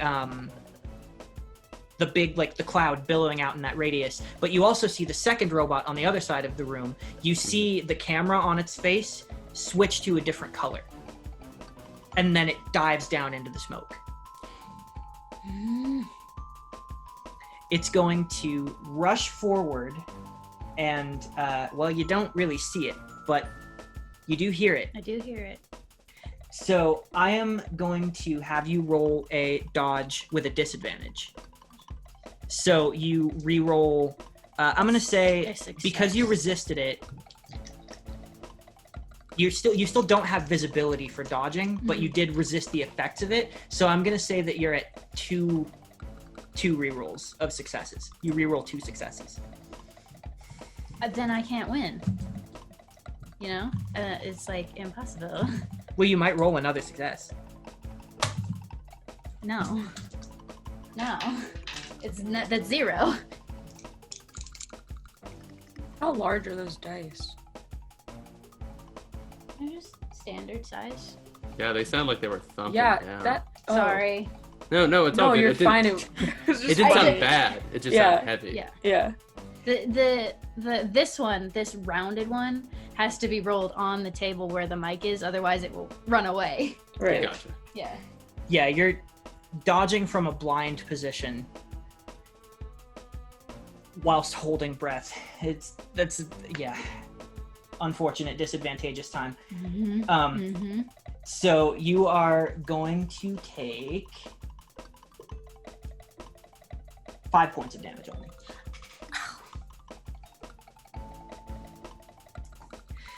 So you hear this thing coming, but you can't see where it's at. Right. And as you're like prone on the ground as well, pinning down the silencer, you just feel a blast across your back. Just like, it almost feels like a whip in a way. It's just like this white hot pain that streaks across. Yeah, and that's the robot's turn. You still hear it coming closer to you. And as it does so, the closer it gets into a close enough range where the light from its camera is like faintly visible within the smoke.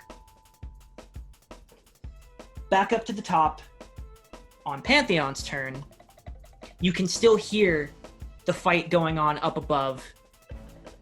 And outside of the cloud of smoke, I think just BB can see that Pantheon is still, the 2 Pantheons are still engaged with the 2 shadows, and like this fight is raging very ineffectively, and she's getting more and more frustrated. But there's a certain amount, when you catch a glimpse of her face, there's this strange mix of seriousness but almost enjoyment. These things are matching her movements. She blurs around, she ricochets off the walls, dive bombs this thing, and it still matches, turns into liquid, and then reforms behind her. She makes this one, like, not wild, very focused haymaker toward one of their faces. And you can see the force behind this punch. It makes this sound. As she goes for it, it splashes across, and then the shadow just reforms around and makes like a head with a hole in it that's slowly reforming with shadowy tendrils. She's pretty locked in this. It now goes to Silencer's turn, and now that she's on her second round of this, she's going to make... Well, no, I don't think that's how that works. I think she's still stunned for her turn. And Yeah. I assume that she is immune to this fun, funky cloud. She seems to be at the moment. Ooh. So yeah, she's Even though her mask is open, I mean, I guess her mask has always had the mouth revealed before. So she's she's still screwed. The robots are helping, but she got a dose this round, so her turn is still forfeit. That makes it Silhouette's turn. Okay. Isn't it BB's turn? Oh, yeah. Oh, it is. You're so So right. it is. So it is BB's turn. So BB is not sure what to do at this moment. After seeing the robot that she attacked dive into the smoke, she, I think, probably loses sight on them. But I think she's gonna try to summon up all of her strength and love and affection for her new teammates, put 2 finger guns out before her, and try to conjure a concussive force so intense that it pushes the smoke to the other side of the room, and maybe pushes something, maybe loosens the wall or something. If there's a window there, it shatters and things come out. Because I don't know. I guess I could come. Well, Silhouette, would you prefer that I come help with Tara? That is a bargaining chip, I suppose. Yeah, I mean, But I mean, Haramon's she's- gonna get straight ruined next turn yeah. if nothing happens. I think your initial Idea is better. Yeah. Okay, gotcha. Okay, sounds good. So I'll roll that attack. That wasn't a roll. All right. So I got 4 out of 3 successes. I did not succeed on the power die. Okay. I got a So 6, a 5, and a 4 on my normal roll. you're shooting directly at the smoke. There is a risk of hitting Haramon. Well, they're on the ground, right? I'm Yeah. trying to aim Oh, so you're more aimed up. I'm Okay. aiming up at where I think, having seen the trajectory of the thing coming in, where I think it would probably be. Okay. So I'm gonna go ahead and roll a dodge for the 2 robots that have dived. I keep hope dropping they it. were- Since okay, Ian, can I use the sharpshooter ability on this, or is that? I literally can't see my target. The target is so broad, so that Yeah. might be okay. Gotcha. I don't think. Hold on, let me get that die. I hope, even so, like those little robots like splatter against the wall, like That would be bugs. nice. Or at least it makes some wind for it to go like. Yeah. Okay, robot number 1. With level advantage. Okay, that's terrible. And Not robot looking number great for 2. me. It's not. If but I we're gonna can't if figure I it out. can't get my turn off, it's not looking great. Okay. So as you aim above the area where Haramon would be on the ground, Yeah. you fire out, and you do actually manage to carve a big dent in the smoke. With your concussive blast, it kind of pushes through, and it scoots it off to either side, and it starts kind of trying to billow outward and reform, but it's a pretty significant chasm that you've made. And you can now see Haramon with a streak across their back is on top of the still silenced silencer. The 2 robots took the concussive force and have been moved back a little bit from Haramon's position. Not all the way far back, but just like sort of not right on top of them anymore. Okay. They're a good like 10 feet off now. Okay. BB is going to then move and block the door that Terra is trying to escape from, but at the same time, she's going to go, Pantheon, we need a version of you to clean out this room because Haramon's being poisoned. And I know we probably won't get a response, but I'm trying to inform Pantheon that we need a version of her. Yeah. Okay. Is that your turn? And yeah, I blocked the door. I moved to block the door that my mom is trying to leave through, and that's my turn. Okay. So you go and you stand in front of that door. So now it is Silhouette's turn.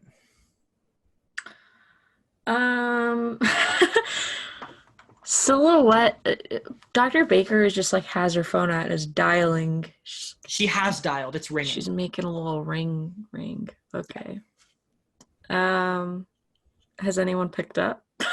Not yet. Okay. Because a round is a matter of like 5 or 6 seconds, you know. Okay. I just want to like fucking knock the phone out of her hand. Can I do that and then like grab it and pocket it, or listen? Well, okay, wait. I guess this takes into consideration like what becomes invisible if I'm holding it, and I'm assuming it's inanimate objects and not people because that's what it's been so far. Mhm. Yeah. So if I knock the phone out of her hand and then grab it, it's not invisible, right? Yeah. So. But there are other. You would have to make a new stealth check because she became aware that something was there before. If you want to have the advantage of the strength check again. Or Otherwise, you just make a regular strength check to knock it out. Okay. Can I knock the phone out of her hand and then knock her over? Just fucking bullying her, I guess. Not actually doing anything. Man. Okay, give me a second. I am. Yeah, I just want the phone. I'm just gonna knock it out of. Okay, wait. Can I actually do that though? Can I like knock it out of her hand, or just grab it? Can I just grab it from her hand? You can try and grab it. Yeah, it's going to be a strength check either way. You're going to go up and you're going to try and like get it. Okay. Because you're trying to wrest it away from her hand. That has it. Yeah. Okay, then I'll try to grab the phone, and then push her.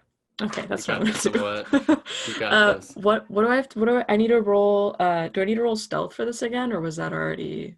So the stealth for this moment has been kind of broken. I think you would need to like reset with a new stealth check, but she's kind of ready for you now. Okay. So I don't think it applies. You are invisible. Okay. So what should I roll right now? Just a straight strength check. Okay. Nothing else with it. Yeah, I don't think so. Okay. Straight strength, yeah.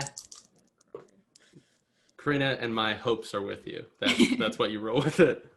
I didn't. Our hopes are not strong enough. Oh no. Yeah, it's a 0.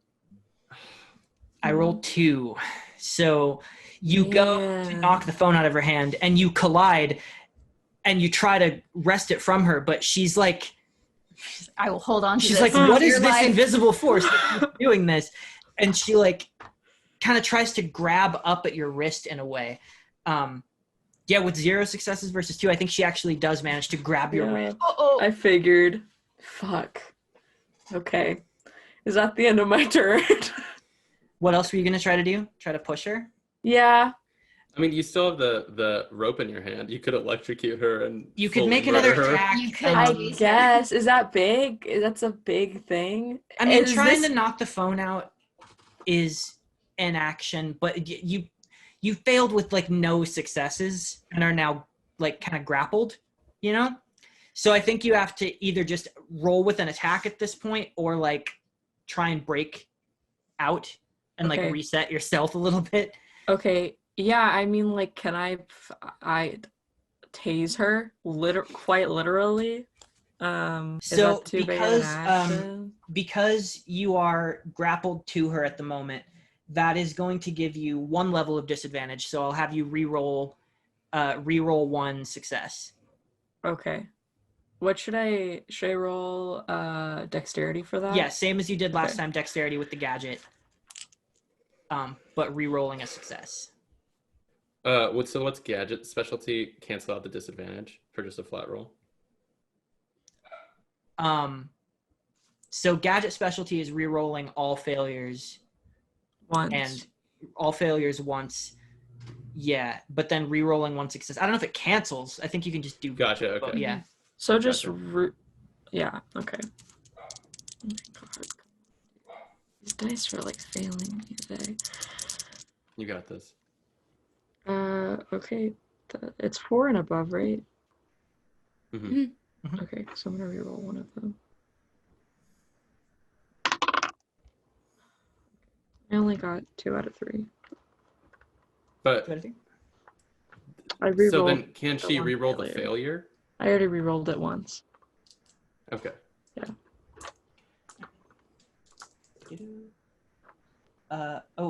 Garbage. That's 1 success. Ooh. Okay, so you do hit her with the whip again. So what did you roll on the D12? I didn't roll a d12. Why am I so bad at this? Am I supposed to roll a d12? Yes, yeah, because it's a gadget, so you have your specialty in that. 10. 10. Okay, so that's another 2d6 of damage. Okay. You I gotta roll. You could knock her 2d6. out with this, just so you know. If you're aiming to do damage, you can knock her out with this. That's fine. Friends It's is cool. not the goal. I mean, That's even if she literally has nothing to do with this, she still did everything that she's already done to BB. So Yeah, it cancels out. We're good. yeah. In Is my she gonna- heart, we're fine. Is she gonna die? No, you can call non-lethal. It's Non-lethal. Yeah. but you could very well knock her unconscious if you do as much damage as you did the first time. Just a nice little taste. Just a pleasant little shock. Two fives. Two out of 2. So 10 plus. Oh yeah, 10. Plus dex. Plus. So That- 13. Oh wait. I don't under. Oh yeah, 13. Yeah. 13 is how much she has left. Oh my Exactly. So, Silhouette, you knock out BB's mom. Yeah! You're grappled with one wrist. Do you mind if I flourish on this? Because you went with your dominant hand to try and grab the phone out, and that's the hand that would have used the gadget. So I think maybe you I like to are think held with Silhouette's your a main lefty. hand, and you grab it in your non-dominant hand, and just like Hail Mary this thing, and you whip it across her stomach, and it kind of coils around her for a moment, and then you Yes. the electricity, and it shocks up through her. She drops the phone, and you see she's just like it's a little scary. Like she's vibrating at this moment, and she falls limp, and like you have to make a split decision to stop so that you don't kill her, Oh, fuck. or like damage her while she's out. But Yeah. as you flick that off, she goes limp. She's breathing, but she is Bye-bye. out. Oh, geez. All right. So that's your turn. It is now Haramon's turn. Okay. Watch, this is gonna have been like the worst thing we could have done is like knock her mom unconscious. We'll see. We'll Yeah. see. So I'm gonna do a last ditch sort of maneuver. I'm gonna try to pick up Silencer, and Pick up? yeah, Dang. pick her up. Try to run out of the smoke. Do I see the edge of the smoke? Can I see anything Mhm. still? Yeah, you can see. BB carved out a good trench. Okay, so I'm gonna try to pick her up and run a little bit and just like huck her at down towards the back door, just out of the range of the smoke, and make her go tumbling down. Okay, so she's wearing a lot of armor. So go ahead and make a strength check to. I mean, it's light armor, but still, you'll probably make it. But make a strength check with 2 levels of advantage. Advantage. Yeah. Okay. Because she's, Because she's outed. out and submissive at the moment. Yeah. That's 5 out of Oh, 3. I'm Well, stupid. It's huh? your turn. Ooh. She snaps out of it on your turn. At the end of it. That's what we did last time. Yeah. All right. So that's 5 out of 3. Yeah. Hell yeah! Yeet that girl. Yeet that girl. I'm gonna try to run past the edge of the smoke in general, so that we're just everyone's out, and then I'll just fucking heave her towards where Silhouette is, even though I don't know that's where Silhouette is. Yeah. Okay. So you pick her up, and so you're running all the way from the main room to the door. Not So the front door. The back. Well, the back is still on the other side of the house. Wait, so okay. So you okay. pick her up and you run all the way there, and you get ready to throw her. Well, okay. I'm confused. Wherever the smoke stops is when I will throw her. Oh, okay. Yeah. Okay. Just so we're both of us are out, I mean, should I just slam her on the ground instead of throw her? You could pin her. I could do that. So just so she's pinned again. She'll wake up, but she'll be pinned. If I can get like 5 to 10 feet past the area of the smoke, then I'll just slam her on the ground rather than throw her away from me. I don't know how big of an area the smoke is filling. you know. So Right. Well, it was in maybe a 15-foot radius, and then so it would have been like a 30-foot diameter, and BB carved out like the central 10, you know? right. Okay.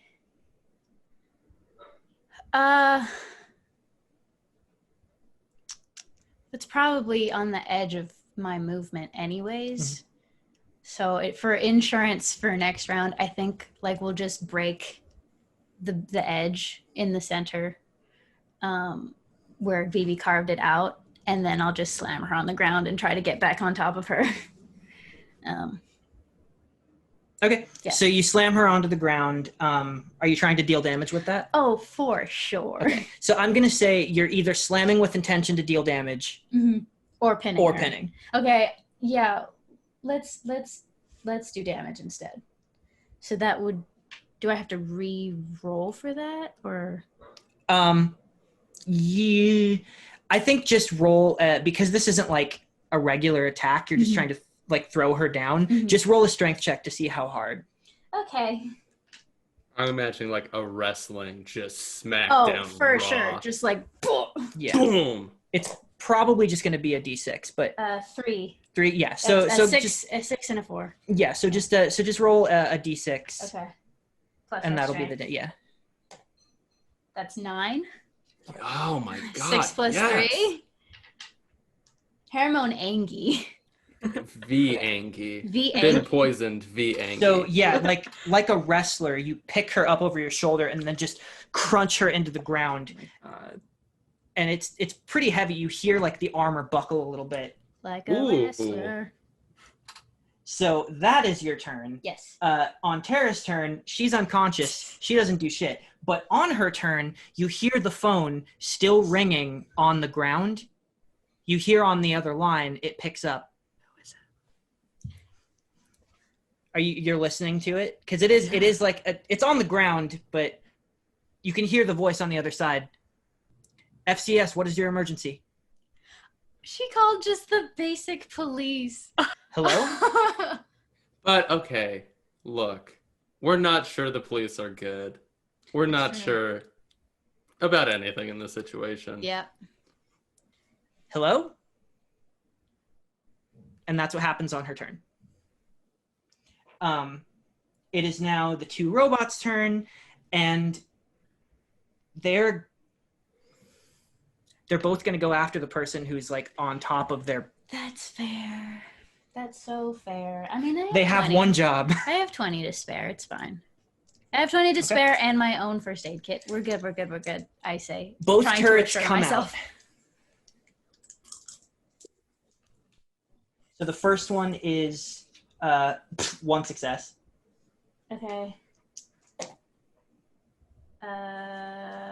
F. Yeah, that one hits. Okay. So you take 9 points of damage as the first blast just burns into the connecting joint of your shoulder a little bit. Okay. 9, Jesus. Jesus, yeah. Okay. The second drone, I'm gonna switch out dice. the second drone rolls 2 successes 2. to hit. That hits. As well. Oh, but I rolled terrible damage. So 4 more points of damage as the second blast precision snipes into the same spot. Ooh. Where again? Sorry. It's essentially from the back, but like through here. Oh. So you can no. feel a hole like kind of digging in and burning on your shoulder joint, That's the and you second. feel it That's sort of the second going numb. scar that should have been mortal. Is the one right on her left, right here. It's this big one that you saw at the party because they were all out. It's this big teeth mark one that goes like on her side here, and then this one pock mark. Oh, God. That's dark. Shit. That hurts. Okay, yeah, I'm not looking awesome. What are you at? I'm at 7 out of You're at 33. 7? Okay. And Get out of there. it is also worth noting that once silencer was like thrown onto the ground. You didn't hit her with another dose, and you see her blinking up, and she's looking around, and she's tensing herself up, and she's rearing to get back up. So back up to the top on Pantheon's turn, you can see just like through the sort of smoke and tarp obscurities that are happening here, you still hear that like from all directions. Her fight is raging all across the house. You'll just see the tarp move and blow in the wind, and then you'll hear these big slams of motion. You'll hear bits of the house sort of tear away. But on her turn, you see this blur of motion begin to circle around the smoke. There's a black blur right with it, following along. And the smoke is cleared. And then you see that Pantheon stop. And that shadow stops as well. And then leaps back up onto her back. And she just starts wrestling with it. And she flips it down onto the ground. So on her turn, she was able to clear the rest of the smoke. Tight. It is now Silencer's turn. Goodbye, friends. She's not going to opt to throw you off. Okay. She's just going to straight up into your belly. Yep. Try to take a shot. Pheromone.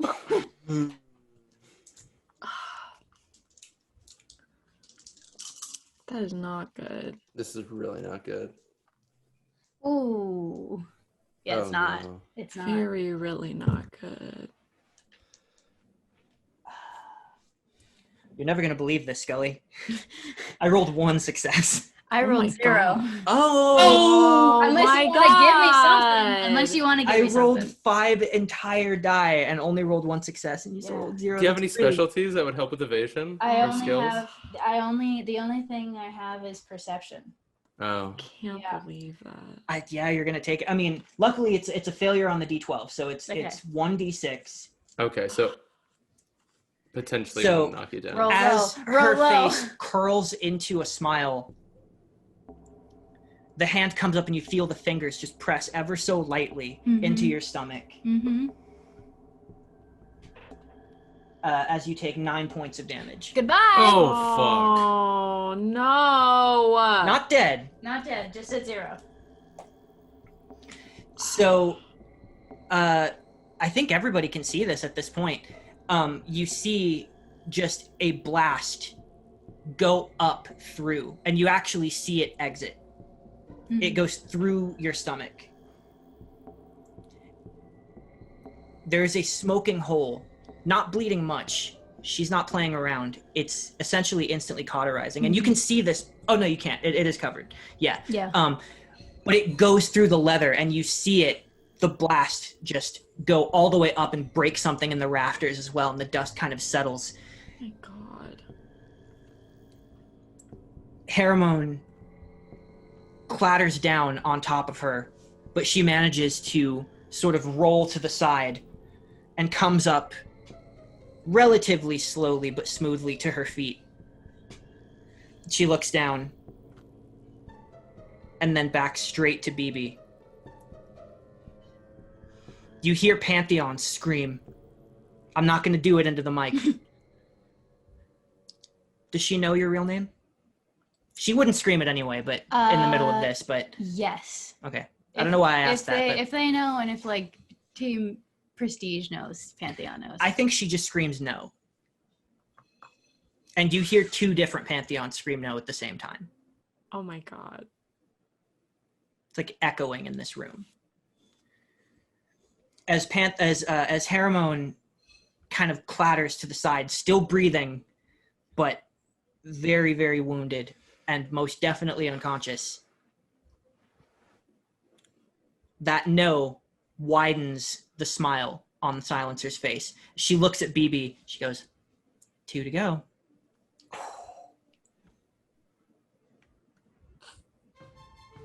Is it my turn? It is your turn. Things you know. Pheromone does have a very extensive first aid kit on her right now. How would we know how to use it though?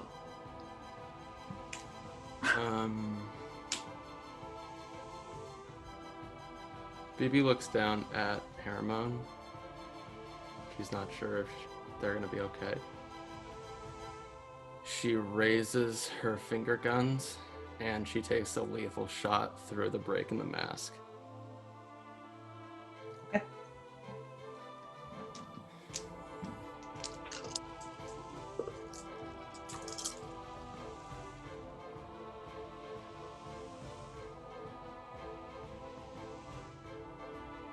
How many successes? 3 out of 3. 3. I roll 2. So go ahead and roll damage. Did you succeed on the D12? No, so it's 1d6. Damn. So 1d6 plus your dex. Okay.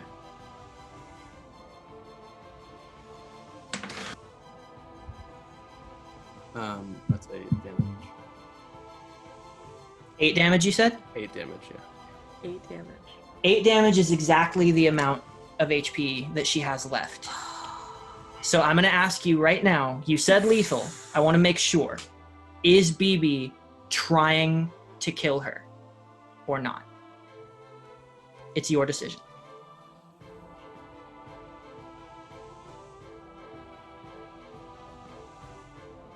Hold on, give me a second. You can do this however you want. You get the finishing move here. No, it's non-lethal. I was kind of thinking my brain forgot that non-lethal was an option. Yeah, BB doesn't kill anyone. But she does go bang and shoots. I think she tries to aim right for the mouth. Mm-hmm. Okay. You reach up, and do we see BB kind of think for a second? No? She doesn't have time to think. It just happens. She sees Haramon on the ground and she just does it. There is a resounding bang, decisive, through this room. It echoes across, piercing through the silence left in the wake of Pantheon's shout. But the blast itself is still silent, just as silent as silencers. And you see the older version of BB's face still curled into that smile. The eyes kind of flicker and roll back. And almost in slow motion, as the helmet pieces are just blown away, the helmet kind of blown clean off and back, broken off kind of at the hairline.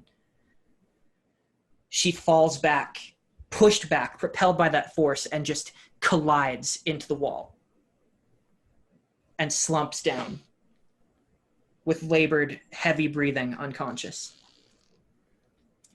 How close am I to the phone? Not terribly. Okay. She's on the other side. Bonus action. Toward the back door. Bonus action. BB leans over and fucking vomits on the ground. Okay. Not on Haramon. All at once, you guys hear the wrestling sounds of the battle that Pantheon is engaged in. Those of you who are looking, you can see Pantheon is going for this just absolutely wild punch. The force of it sounds like a train coming.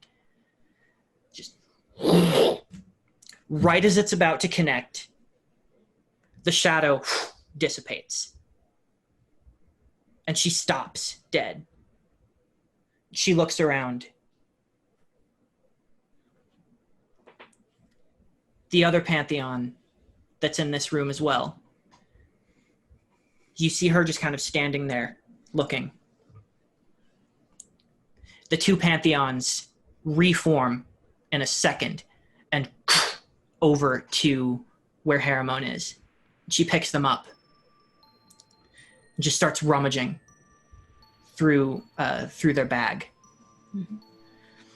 Did the Sentinels stop after I after I subdued Phoebe? So once you subdue her, the two drones, they just sort of stop. Okay.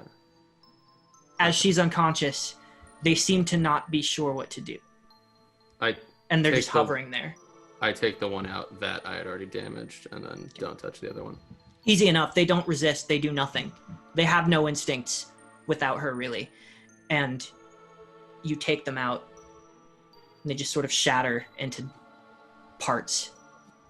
As Pantheon dives deep into Haramon's bag, there's a good period of a few minutes where it seems like she knows exactly what she's doing. Like she's worked with tools like this before. And as she pulls out the herbs, creating that paste that she needs to make, you're watching her hands move with the speed of someone whose mind moves that fast as well. She begins to wrap and dress the wound, and as this happens, you hear the sirens picking up louder and louder in the distance, and they're getting closer and closer and closer. As you're watching kind of with bated breath, Haramon, you feel sensations sort of rock back into you. You see their eyes just sort of flicker open. The breathing that was a bit shallow starts to become more steady. You come back with 1 hit point. Mm-hmm. You can speak. Though the wound is in a relatively mortal spot, whatever Pantheon has done here, you're not about to die. Mm-hmm. You come back and she's just holding you. There are no tears, just her face pulled down into this tight frown looking at you. But as your eyes open, her eyes just start to glisten for a second.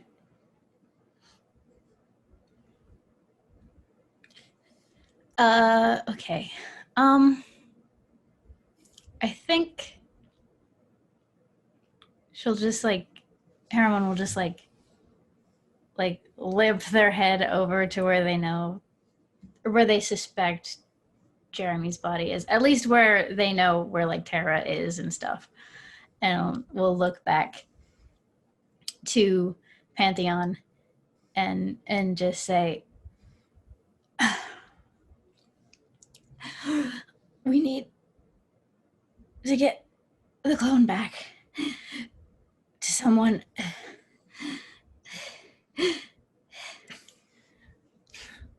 We need to clone. Clone? Okay, there's going to be a lot of explaining. Well, we have more than one clone, including one of yours, truly. Haramon will just say, the kidnapper is the clue. She looks over to Baker, who is unconscious inside of a steel cable, basically. Silhouette, do you revisibilize at all at this point? Yes. Okay. Yeah. Everyone okay?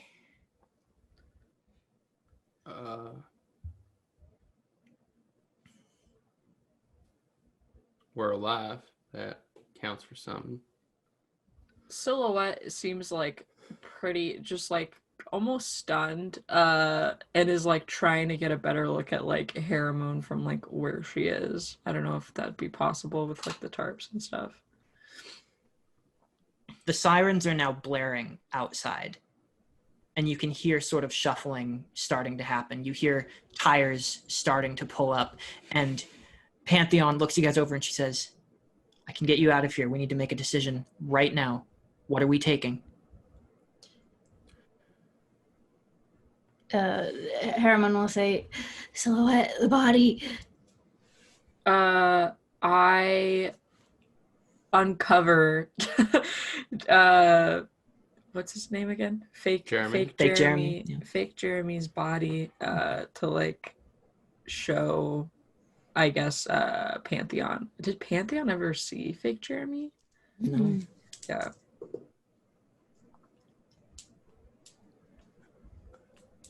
I'm taking my mom's phone. Okay. So you take it and you kind of shut it off. The call has already ended at this point. Yeah. Anyway, as you go over to take the phone, no one has been attending to Baker during this time. She's just been unconscious and tied up. She slowly fades back into consciousness.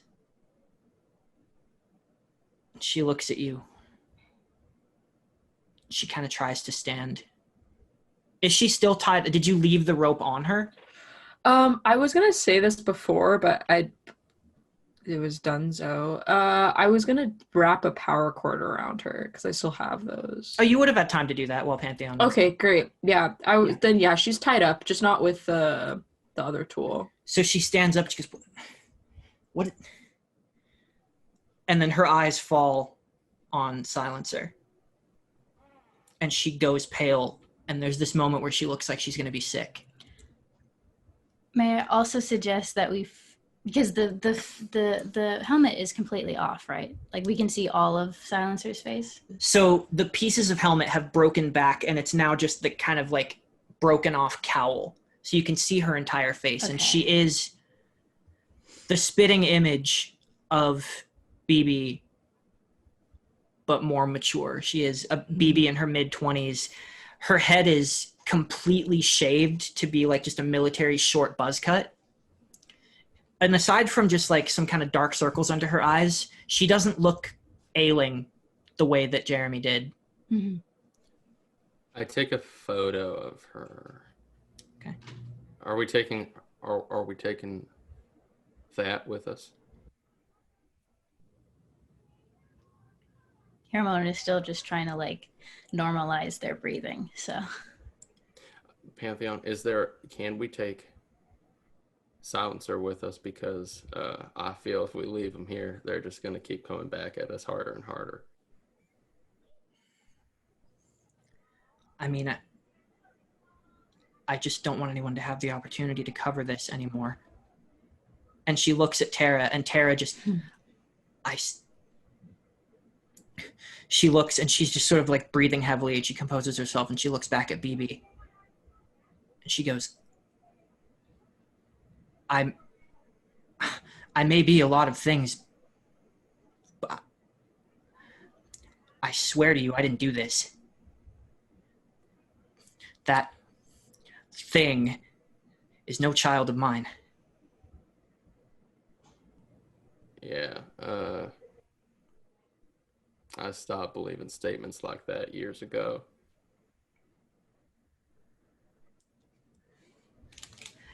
As you guys are having this discussion, the sirens strangely stop. There's just some muttering outside. And you hear the front door open. Oh, no. Soft footsteps just start to move forward. You hear the door close. You only hear one set of footsteps. And as that back curtain is pulled back, you see the long brown coat and curly hair of Detective Asher. She steps forward. She looks at the scene. And she looks at... Is Jeremy's body still under the tarp? Oh, I guess not. Right? I think you would be, unless you took the tarp off. No, because I revealed it. Oh, you revealed it, yeah. I So she looks, Pantheon. and she goes, these are not the ideal circumstances that I wanted to be meeting you all again under. I don't know how much you know here, but we need to have a conversation.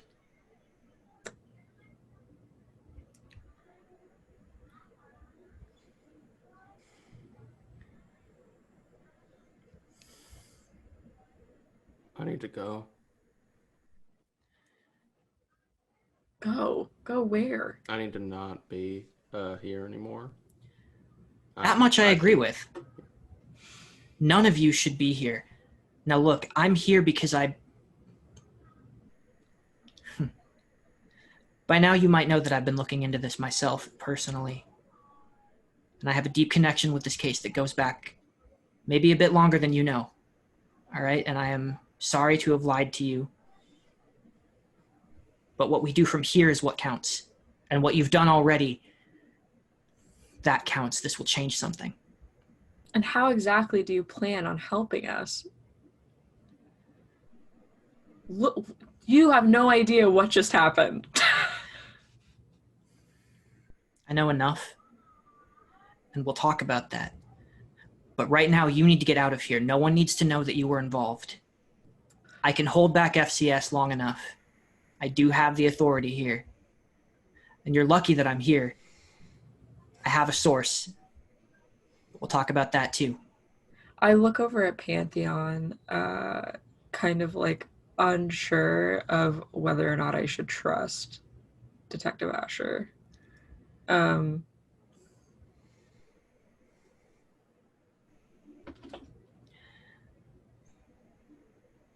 Asher says, look, I know you don't have reason to trust me, but I want this exposed. And we have enough here that no one can bury this. They can try, but we need that body out there right now. And we need you. She looks at Baker. We need you to tell some version of the truth, but if we just let this get taken away, be swept up, in the wake of lies spanning back years, we get nothing, and this all disappears, and we're back to where we started. I've called the press here. What? They can't cover this up anymore. They'll probably bring her to Blackstone. I think you guys would know that Blackstone is like the major like maximum security facility where they bring the like major villains, like big name like super villains are housed there, are imprisoned there, I should say. And she goes, but I need to walk out there right now with her, and she needs to be taken into custody.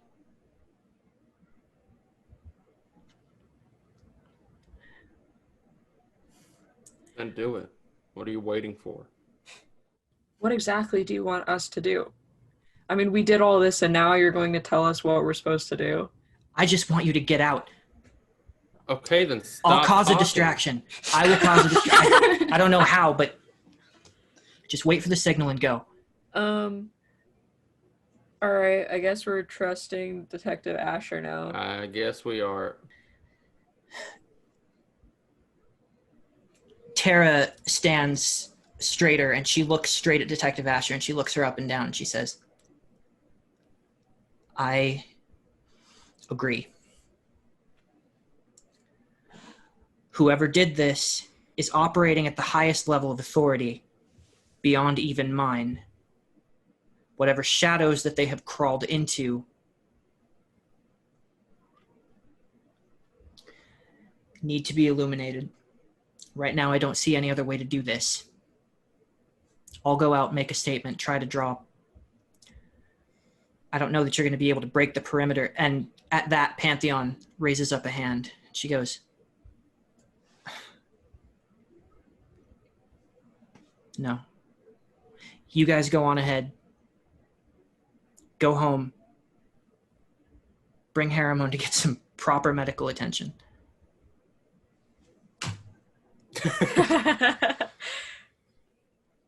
Talk to Fortress, but no one else, and I will be back tomorrow.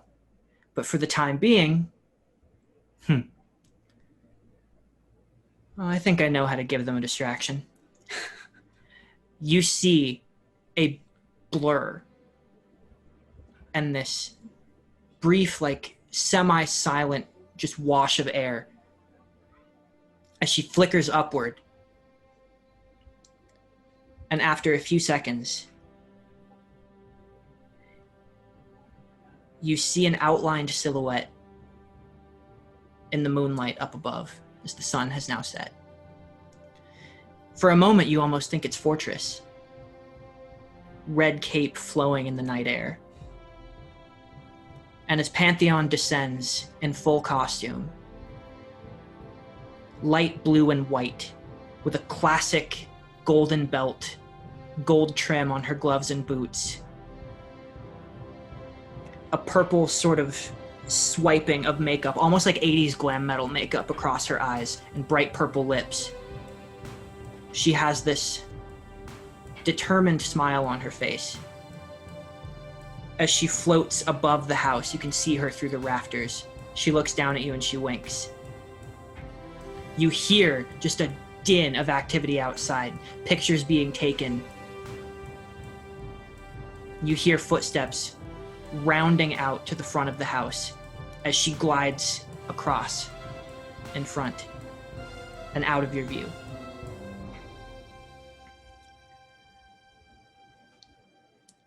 Tara looks down at the bindings and goes, "If you would be so kind." I very aggressively take them off of her, and I'm like, "Don't worry, I wasn't gonna let you take them." Thank you. Wrecked. She walks over to the silencer, and that smile frozen on her unconscious face as she breathes in and out. Detective Asher clamps her hands with manacles and picks her up over her shoulder. As Joe is undoing Baker's restraints, Haramon is going to very clumsily take a very tiny empty syringe and just stick not paying attention to veins or nothing, just stick silencer and take a little bit, put it in her in the bag, and then we'll go over to Jeremy's body and do the same. Okay. Mm-hmm. As Asher walks the manacled unconscious body of the silencer forward, she goes to open the door, but doesn't yet. She just stands in front of it, and she looks back at you, and she goes, "The back exit is clear. I'll be in contact as soon as I possibly can, within the week. You did something really good here. Know that."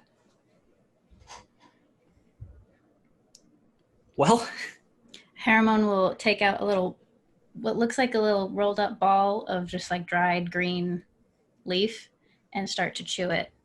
And as she sort of starts to swallow the spit, you can tell that there's just a little oomph like given back into her. Just enough so she can like run without stumbling and falling. Silhouette goes to like try to help. Yeah, same. Haramon up, I guess. On the other side. Yeah. It's worth noting at this point, Haramon, the mastery of this style of medicine, it's strange to think that someone not of the Kosadi could treat you this well from such a serious wound. And you think back to that story and the person who saved her life all those years ago, and the story that you now remember. As you step out into the moonlight through the back door, closing it behind you, and quietly, stealthily making your way through the neighborhood, Silhouette still knowing this mysterious thumb drive that you have now in your pocket. Oh, don't think I forgot. BB carrying the weight of everything. You just see your mother's face still looking at you before the back door closes. That neutrality just ever so slightly broken. There is something broken there. Something you're not sure if you can ever fix. But at least in this moment, there's something that you haven't usually had. A connection. Maybe not a good one. And then the door closes. As we're walking away, I put my hand on Haramon's back as I'm helping them, and I say, "You aren't going to get out of this that easily."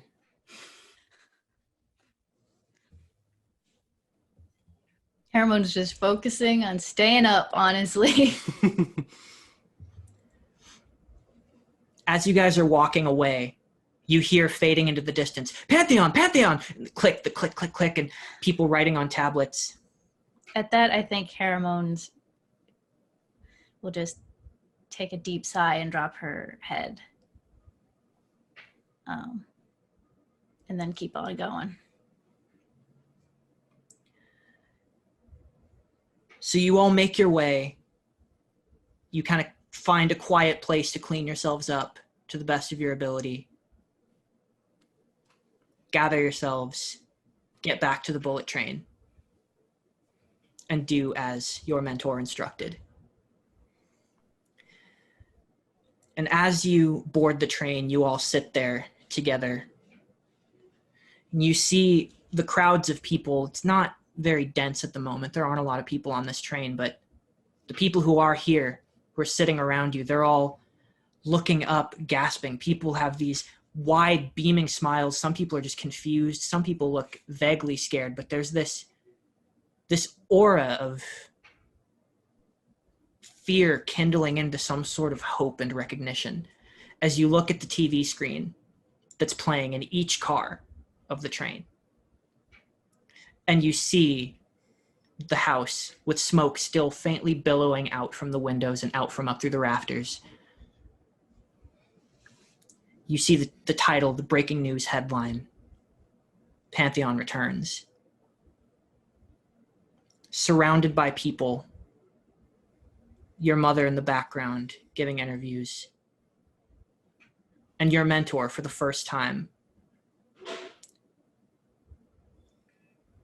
A figure of confidence, a figure of hope. Red cape billowing out behind her as she speaks. She almost seems to speak to everyone, speak to the camera. And your eyes fall on the headline once again. Pantheon returns. That's what we'll pick up next time. Where we'll pick up for the finale of our first story arc. Woo! Yay. We've come so far. My God, guys. That was rough. That was a lot. God. There were such an array of emotions, and all of them were just very challenging. Thank you for joining us. I hope you enjoyed that wild battle as we figure out our mechanics and really get this moving. I'm so excited to be bringing the story arc to a close so that we can move on to everything that is ahead and what comes next. Until next time, guys. See ya.